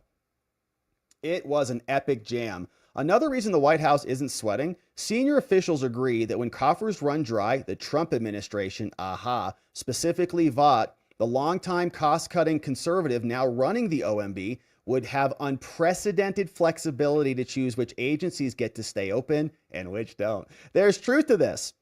This guy says it's true. I first argued about this to Democrats. The shutdown fight isn't the leverage point they think it is. As I noted then, it was actually a federal bureaucrat in 1980 who laid out the modern day terms of how to operate during a shutdown. And this guy can take those rules, Russ Vought, and apply them. It's not hard to see Musk getting out his chainsaw and Russ Vought finding a hammer. Musk in charge of furloughs in a shutdown? Are you kidding me? He'd be giddy. He'd be beside himself with joy, the official joked. Yeah, just let him go. No, you're all shut down. Oh, and I think it'd be great because the longer we can have people realize that all of this government is not needed and our lives are actually better without it, the better for all of us. It's like a detox period. Just got to get off the government for like just 30 days, man. Then you'll be good. A Democrat triggered shutdown would be tough for the party for another reason. For weeks, they've been lambasting Trump for tearing the government apart, and then the Democrats shut it down. Yeah, good luck. So they're totally screwed. Trump knows it. Democrats know it. But meanwhile, they're trying to figure it out. We had Chuck Schumer and Nancy Pelosi sit down over tea and crumpets or something to talk with CNN about their strategy. We sort of set them up instinctively. We didn't plan this. Everyone thought we planned it out. It was about the government shutdown the first time. And Nancy said something to him about he didn't understand about women. So, what? Chuck was masterful. Well, he was masterful. She set him up so I could go in for the kill. No, but he was masterful. He's talking to him about the government shutdown and about immigrants and the rest. And he says, I'll take ownership of the shutdown. Said, so, Mr. President, will you own the shutdown? Yes, I will. And that was... Is this a recent clip? I guess it is. They're going back to the glory days of the first Trump administration, and Schumer was going in for the kill. Is this a joke? I don't know when that was published. Town Hall published that today, but that seems like they have to be insane to be getting served plates of food talking about how they went in for the kill. They're getting obliterated every day. Now, meanwhile, here's Scott Bessent, Secretary of Treasury, explaining what really is going to happen and how the Democrats will own this. Yeah, I can tell you what's not good for the economy is this government shutdown. I don't know what Democrats are thinking here because they're going to own it. And to the extent that it hurts confidence, hurts the American people, we have had incredible Republican unity since January 20th. And the fact that the Democrats are in disarray, they're flailing, and this is the best they can do, that I think this is the economic story for the next few days. Not the tariffs. Not for the next few days. If they want to take us into a shutdown, they're going to own it. But to go back on his question. Yeah, do it, Democrats. And let's watch what Elon does in response. Now, meanwhile, at Trump Hotel in New York City, Trump Tower, we had a bunch of other insurrectionists make their way inside. Here's a little bit of what that looked like, this protest there.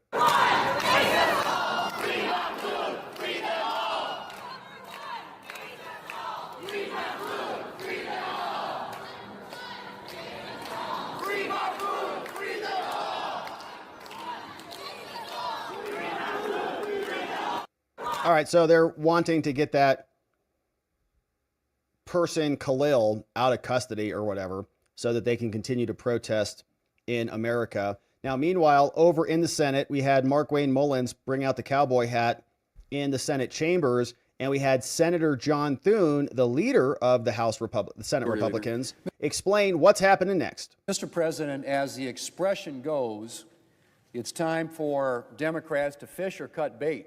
Yeah. We have 2 days until government funding expires. And Democrats need to decide if they're going to support funding legislation that came over from the House or if they're going to shut down the government. So far, it's looking like they plan to shut it down. The Democrat leader came to the floor yesterday afternoon and had the nerve to complain about the House bill. He wants yet another short-term piece of funding legislation to be, as he said, give Congress time to negotiate bipartisan legislation that can pass, end quote. Well, Mr. President, I'm not sure how long the Democrat leader thinks we should drag out the funding process for fiscal year 2025. Until fiscal year 2026, beyond, we are already nearly 6 months into the 2025 fiscal year. In other words, we are halfway through this fiscal year, and it is past time to get fiscal year 2025 funding situated. You know, I'd like to suggest to the Democrat leader that if he has problems with the current situation, maybe, just maybe, he should have funded the government when he was in charge. The reason we're stuck here voting on a CR for the rest of 2025 is because the Democrat leader refused to consider appropriation bills last year. Senators Murray and Collins, then chair and vice chair of the Appropriations Committee, did a lot of work to deliver the fiscal year 2025 appropriation bills.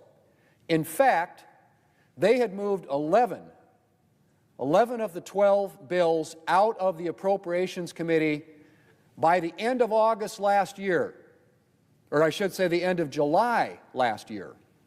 And 6 of those bills, 6 of the 11 that the Appropriations Committee passed by the end of July last year, passed unanimously coming out of the committee.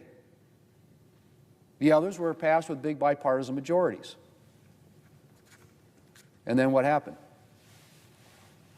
Well, then the Democrat leader just sat on them.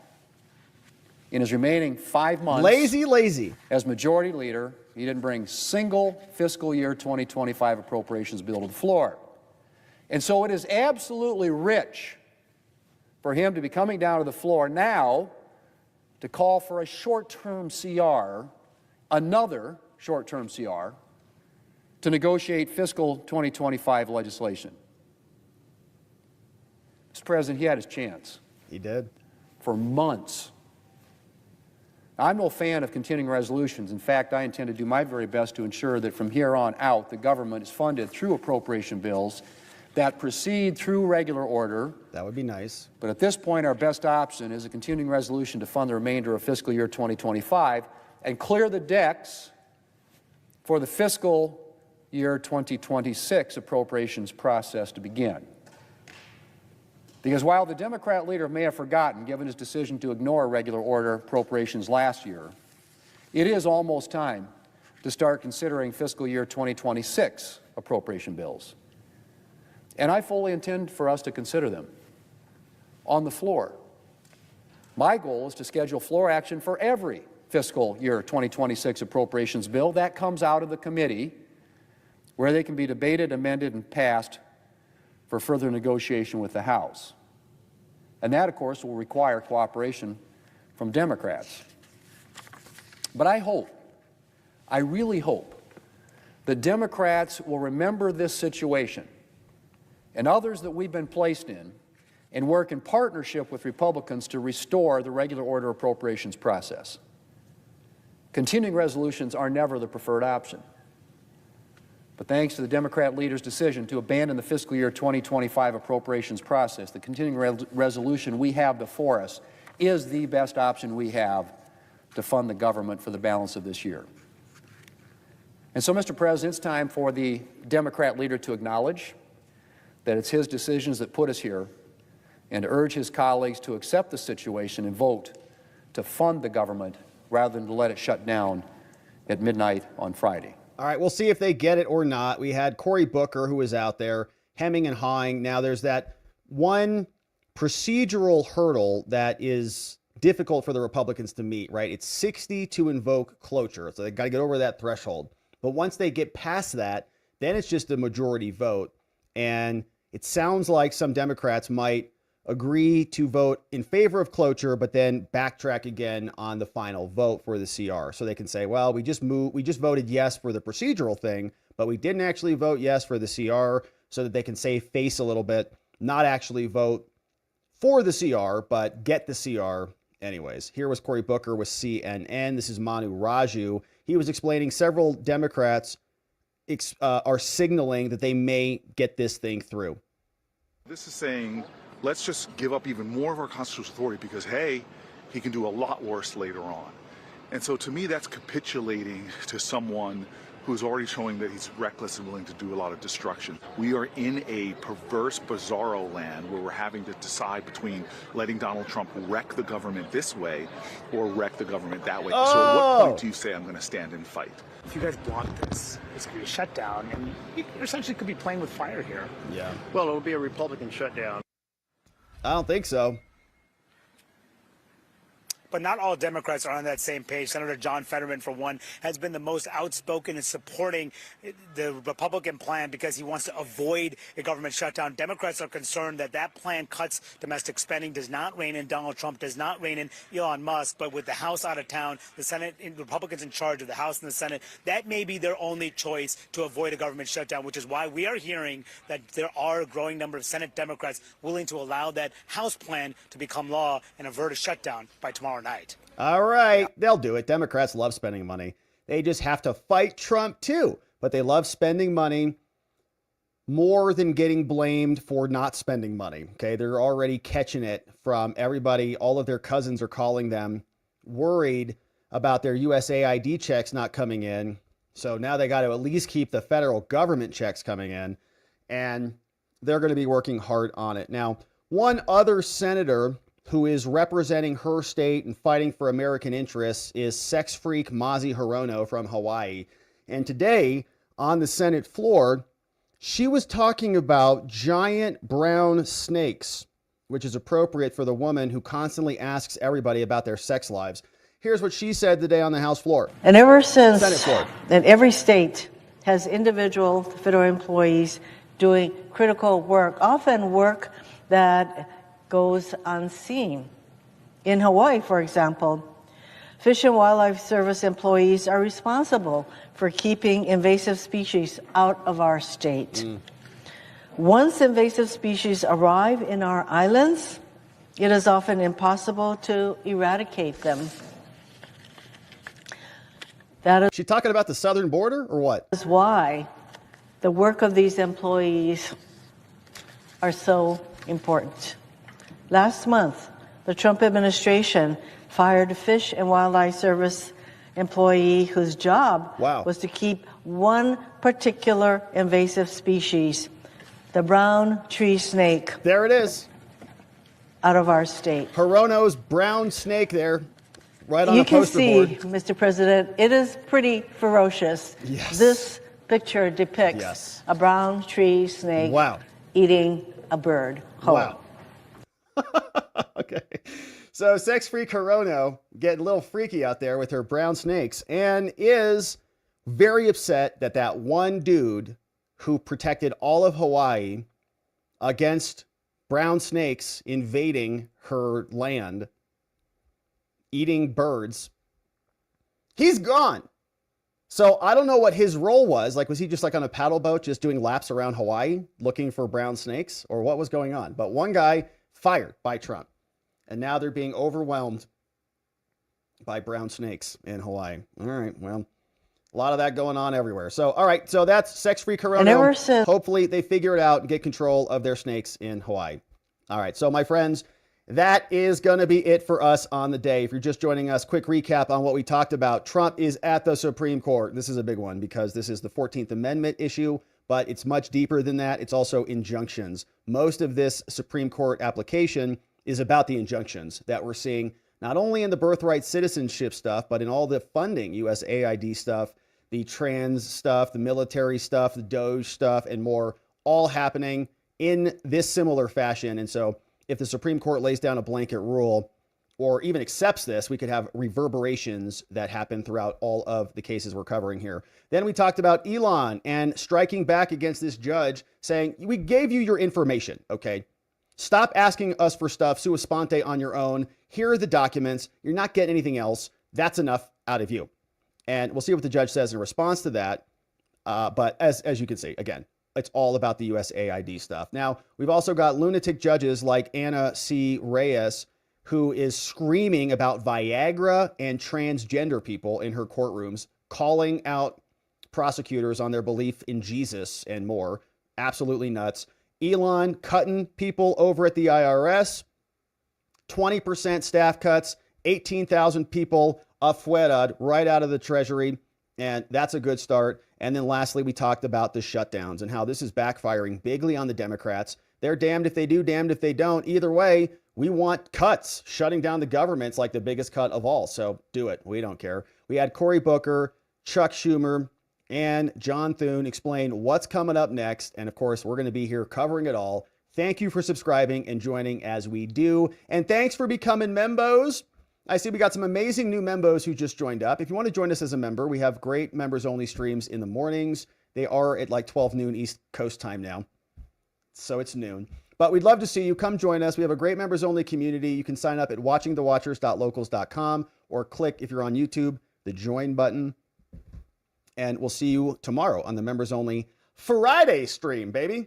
It's going to be jamming and fun. All right, let's see who's here today, my friends. Thanks for supporting our work. Thanks for sending in these super chats and these donos and all the beautiful fun and friendship. Hey, what's up? Oh, it's Big Bird. We love Big Bird.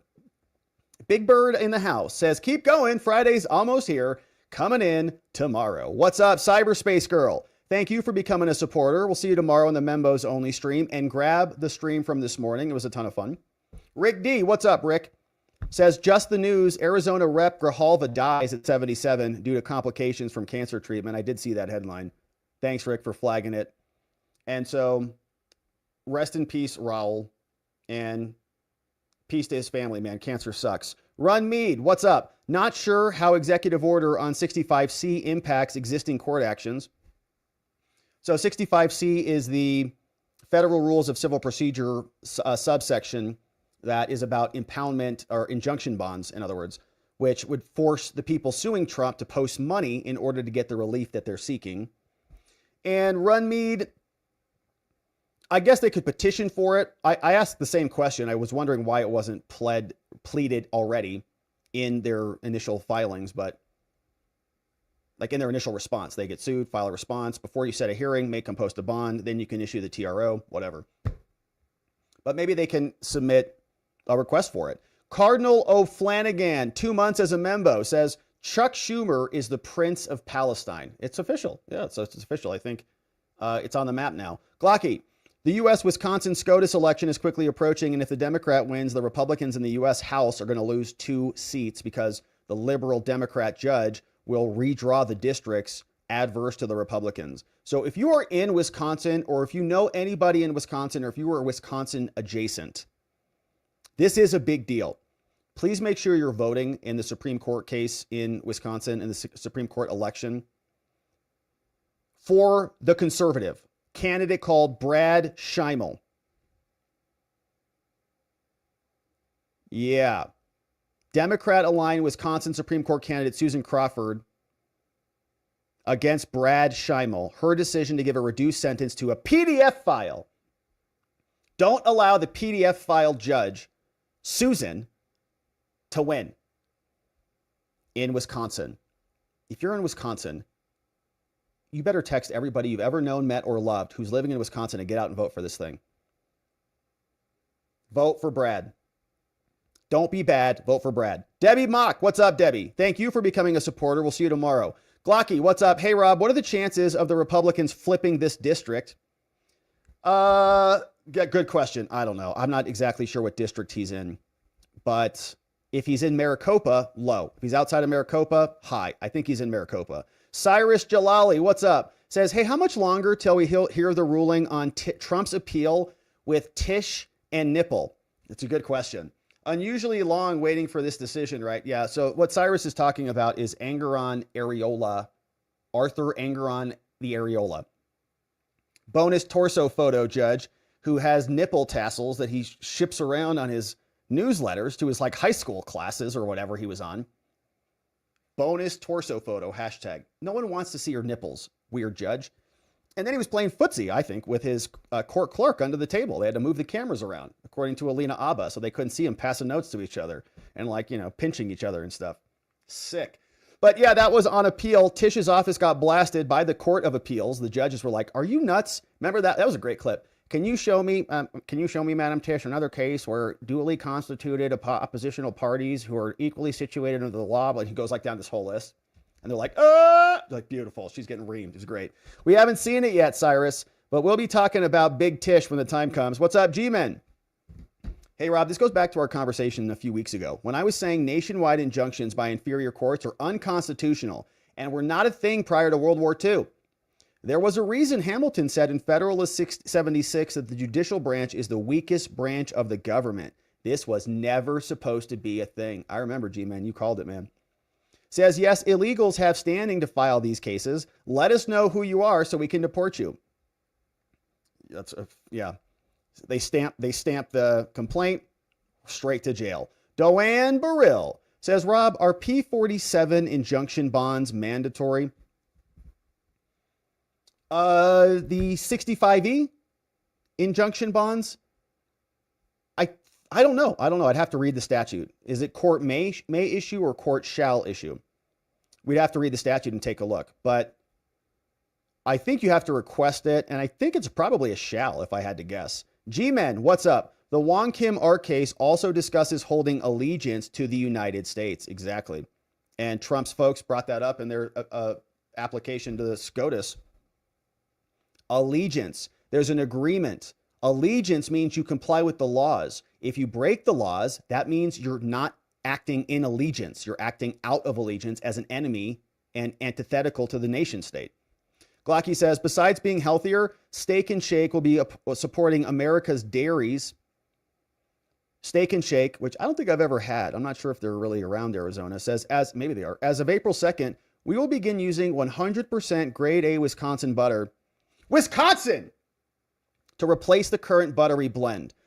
So vote for Brad, don't be bad, and get a Steak and Shake when you're done, which contains seed oils, which is the buttery blend. We don't want that. This change will be made in all of our restaurants, and you can have hamburgers every single night now. What's up, G-Men? When are we going to begin the debate on whether or not the 14th Amendment was ratified legally or not? The South was occupied at the time and forced to ratify. Says, not to mention, on the 14th, Congress refused to seat legislators from southern states and had rejected the 14th Amendment, effectively altering the balance of power in the ratification process. This exclusion is unconstitutional. Article 5 outlines the amendment process requiring ratification by 3/4 of the states. Since southern states were never fully represented in Congress, was it ever ratified legally? It's a great question on that one, G-Men. And there's provisions in there, I think, that also talk in the 14th, right, that talk about, well, the insurrection clause, basically. So the insurrection clause is part of the, I think, explanation, right, that certain Southerners couldn't run for office again because they were part of the insurrection. So that's the idea that the 14th Amendment and the insurrection clause was applicable and bounded only to that Civil War era and not something that should be exploited now by Jack Smith and Democrat hacks. Cliff Norman. Schumer just said he will vote to keep the government open. Of course he will. So bunch of nonsense from him. Thank you, Cliff. Hey, Mock Schnell. What's up, Mock Schnell? Look at this. Bringing in 50 new membos. Mock Schnell. Thank you for doing that. 50 new friends. Let's welcome them in.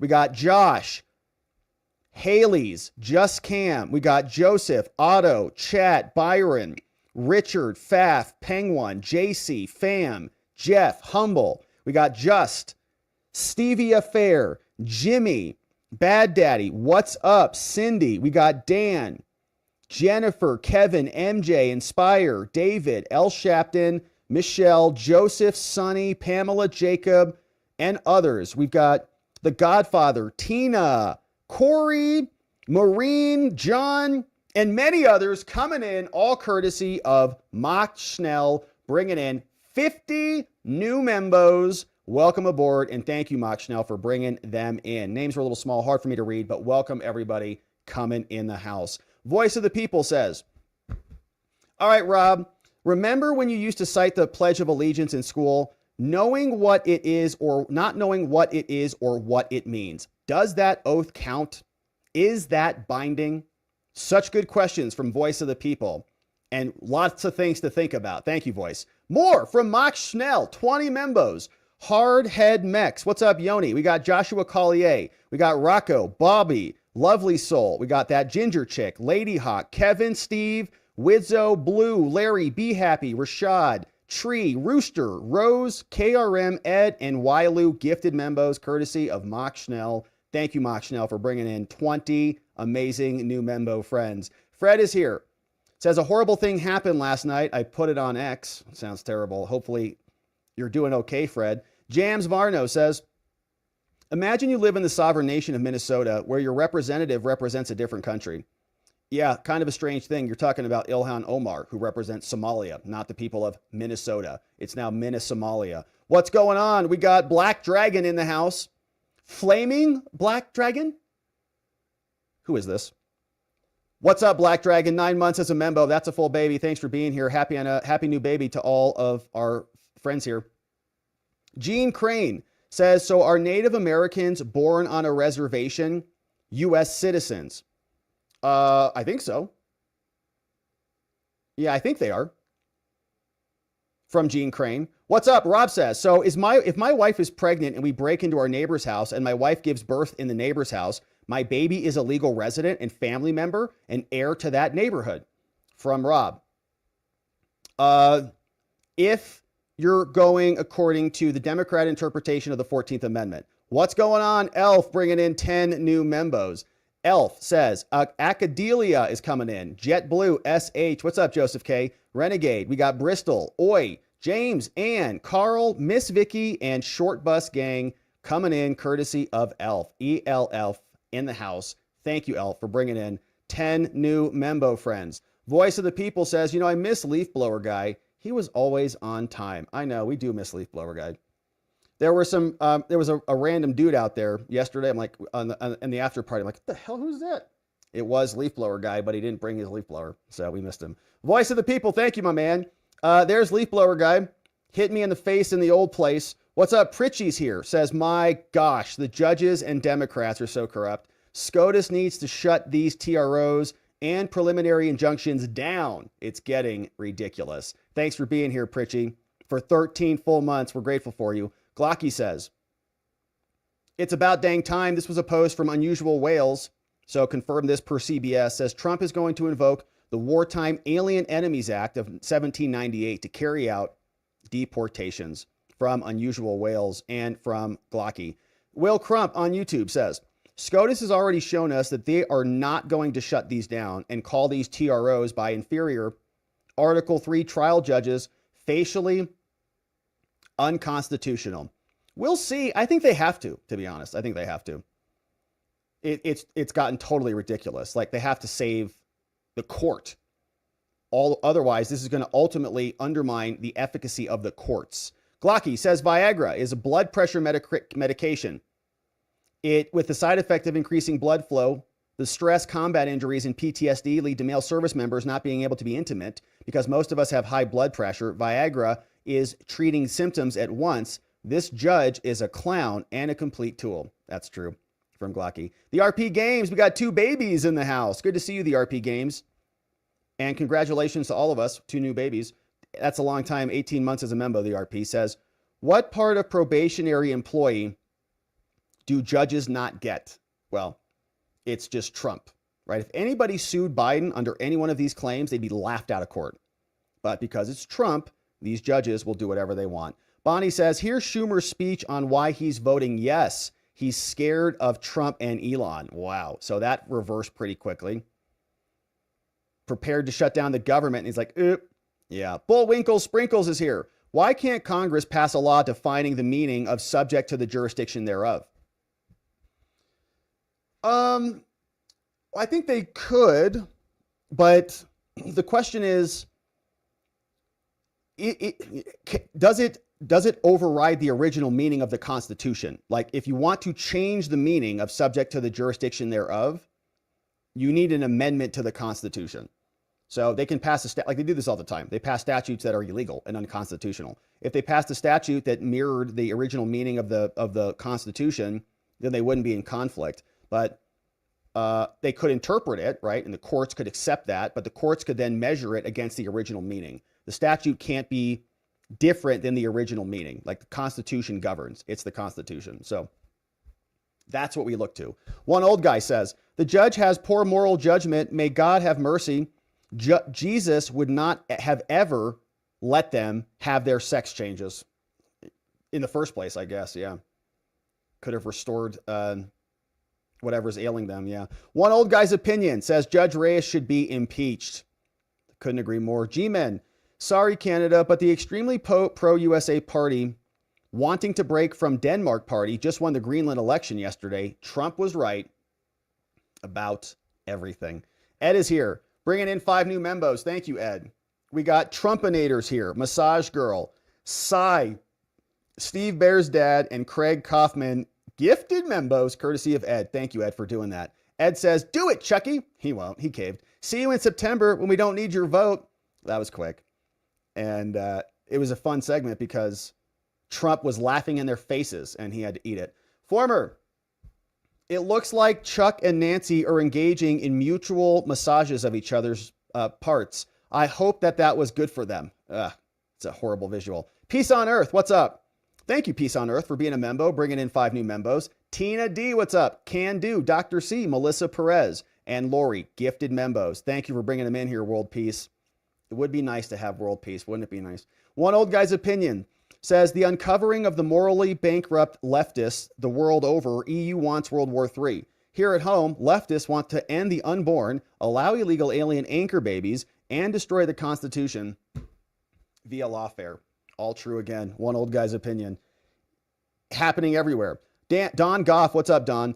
Says that Senate adopted a rule to allow a 2/3 majority to end a filibuster, which is a procedure known as cloture. It was amended to 3/5 in 1975, right? So it's like 60 now. Yeah. What's up, Guess? Thank you, Don. Guess is here. 1 year. Happy anniversary, Guess, in the house. Thanks for being here for 1 full year. We've seen some serious stuff. It's been a heck of a ride. I love this channel. We love you back, Guess. Thanks for being here and supporting us. And you too, Mountain Goddess. Look at this. 21 months. Oh my gosh. Yay. So happy to be a part of this community. We're really glad to have you, Mountain Goddess. And it's wild, how fast the time goes, but we're honored to be here and be going through this stuff with you. Thank you for this. Mrs. T. Rush. As corrupt as our government is, would a shutdown be such a bad thing? Less chance of them screwing things up, just saying. Yeah, and it's that little detox. We don't really need them all that much. Oh, it's a month and everything's fine. Everybody's doing everything. It's all working. Why are we paying them so much? What's up? One old guy's opinion says, Senator Hirono loves Black Mamba. That's a snake, right? Eating her birds. One old guy. Hey, SD Gold Star Mom says snake in the grass Hirono. Box there, smiles. I haven't gotten an SD Gold Star Mom. So SD Gold Star Mom sent us some poisonous rhubarb jam that we're going to eat together on stream and hopefully don't die. But I haven't gotten it yet. It's been confirmed. It's been transferred from my old P.O. box, hopefully to my new P.O. box. So hopefully I get it soon. SD Gold Star. It's only been like 4 months. What's the problem? Rick D. So did this guy go to college and major in brown tree snake endings? I don't know. He was like the master of brown tree snakes, that one guy, and he's fired now. So Hawaii's in big trouble. LOL, I mean, I would think anyone could end one. If only one guy was responsible, how many could there be? I don't know. Unless he was like a really highly trained, like Steven Seagal kind of guy with snakes. Jackie Channing, all these snakes. I don't know. Guess, what's up, Guess? Rob, I love that you break down these cases. How fun. Thank you, Guess. Well, thanks for joining with us on it. It's kind of a strange thing to read court documents together, but they're wild. There's wild stuff inside, and it's a lot of fun to go through it together. Thank you for supporting us, Guess. Thanks for being here. Not Eminem's mom, 11 months as a member, 1 more till we got 1 anniversary, says the shutdown could work as a Doge test run. Yeah, and Elon sounds like he's pretty excited to get in there with some cleavers. Spuds, what's up? Says, Rob, U.S. Department of Agriculture regularly contracts with sharpshooters and wranglers to get rid of invasive species. This program sounds duplicative to me.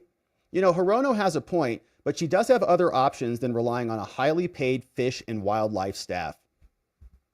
Yeah. And that's a curious one. I have my doubts that one person was responsible for the whole thing. Rob, can you give a quick one-line sentence describing Marbury versus Madison using the word repugnant? Well, the basically holding was that anything that is repugnant to the Constitution cannot stand, right? Marbury versus Madison established judicial review. So if a law is offensive or repugnant to the Constitution, it cannot stand. It's about as good as I can do. Mrs. T. Rush, I advise everyone to research Judge's decision, and that was from Pinochet's helicopter tour. It's the best helicopter tour you've ever been on. Mrs. T. Rush, I advise everyone to research Judge's decision history prior to voting. Don't trust party affiliation. Each election, I always vote to replace incumbents to avoid getting stuck with a bent one forever. Yeah, I think that's generally a good rule, Mrs. T. Rush. I think we were excited or enthusiastic about Wisconsin because of the parties, essentially. Like one party will revise the electoral jurisdictions, rewrite the boundaries, and then get rid of Republicans in the House of Representatives. So I think that's kind of where that one is stemming from. G-Men. Yeah, but it didn't follow the ratification of the Constitution. Pinochet says, regarding the Civil War, when you lose a war, winner sets the terms. Wojo says, what's up with all the people on X getting swatted today? I saw that from Gunther Eagleman. That is a scary thing. Those people are hopefully indicted and prosecuted immediately. Joseph Morelli says, if the government shuts down, can Trump make recess appointments? I think he's gotten everybody appointed, is my question. At least in his cabinet, right? But I don't see why not. Yeah, I don't see why not. What's going on? Thank you for the flag on that one.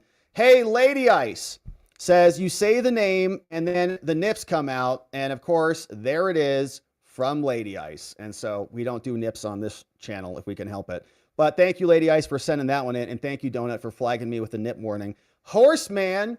Horse and Man in the house. What's up, Horse and Man? Coming in, joining us up as a supporter over on the YouTubes. Grateful for you. Uncle Bozy says Viagra also prevents old guys from rolling off the bed at night. Because you've got a tripod there, right? Hey, Viagra doesn't make it bigger. Doesn't make it bigger, Rob. It's not a pump. It's not a pump. Oh, okay. I see what you're saying. Like a pump might make it bigger, but the Viagra does not. All right. Yeah. I don't know. Okay. We'll leave it there. Steve Bear's dad says, thanks for the membership. I'm back. Love the fam. Good to see you, Steve Bear's dad. Thanks for being here for 11 months. Are you stringing together gifted membos for 11 months? Amazing. Good to see you. Hey, World Peace is back. Says, what is the American breaking point? I'm sick of it. What is the American breaking point? I'm sick of it. G-Men, do you think Marbury versus Madison is good case law? Yeah, it's been good case law, I think, for the whole time. I know what you're asking about Marbury and whether the Supreme Court made that up, right? It's kind of implied. Judicial review is not in the Constitution. Judicial review is implied and was kind of read into the structure of the Constitution by Marbury versus Madison. And it gives the court, I think, a little bit more power than maybe some people think the court was entitled to. But yeah, I think it actually makes good logical sense to have judicial review. Lady Ice, what's up? Says, well, to be fair, the whole brown snake thing, they don't have any snakes in Hawaii. So the one guy is in charge of a team checking for flights and stowaways. I grew up there, never saw one until I moved to central New York. From Lady Ice in the house. All right, so amazing, Lady Ice. So very minimal brown snakes there in Hawaii. Maybe that's why Hirono is so upset. Maybe she'd like to have some more. All right, stop, Rob. Okay, so my friends, thank you for sending those in. And thank you for supporting us. Thanks for inviting new friends, new membos, new people to come in and join us. Really grateful for your support. Couldn't do it without you. We've got our friends on X who we want to say hello to. Let's see who's joining us on today's stream. If we are live over here. Here we are. Couple of comments here. Tatership. How is your reach here lower than on YouTube? Well, YouTube's been kind of our home base for a while, and we are most active on YouTube. So I think that's probably why. And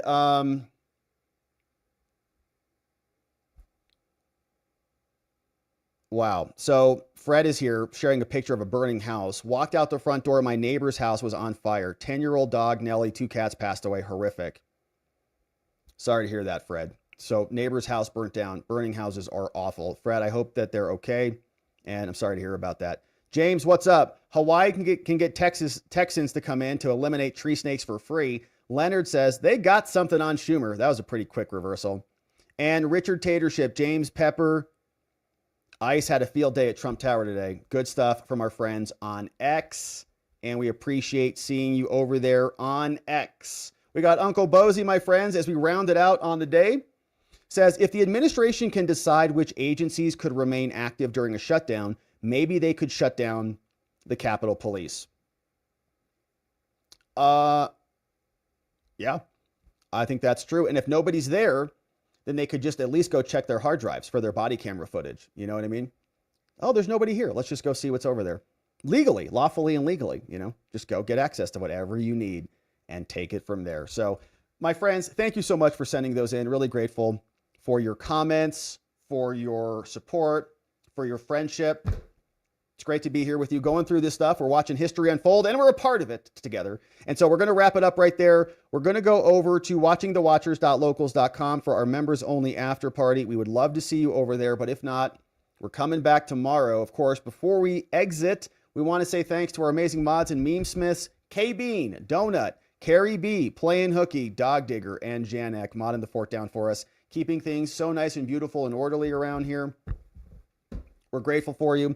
But my friends, that is going to be it for us on the day. We're coming back tomorrow. It's going to be a Friday. We're excited about it, but we're not done yet. And so when we are back here tomorrow to get into it again, we're going to need to see you right back here so that together with your help, we can shine that big, beautiful spotlight of accountability and transparency down upon our system with the hope of finding justice. My friends, make it a very beautiful night. Sleep very well. I'll see you right back here tomorrow. Bye-bye.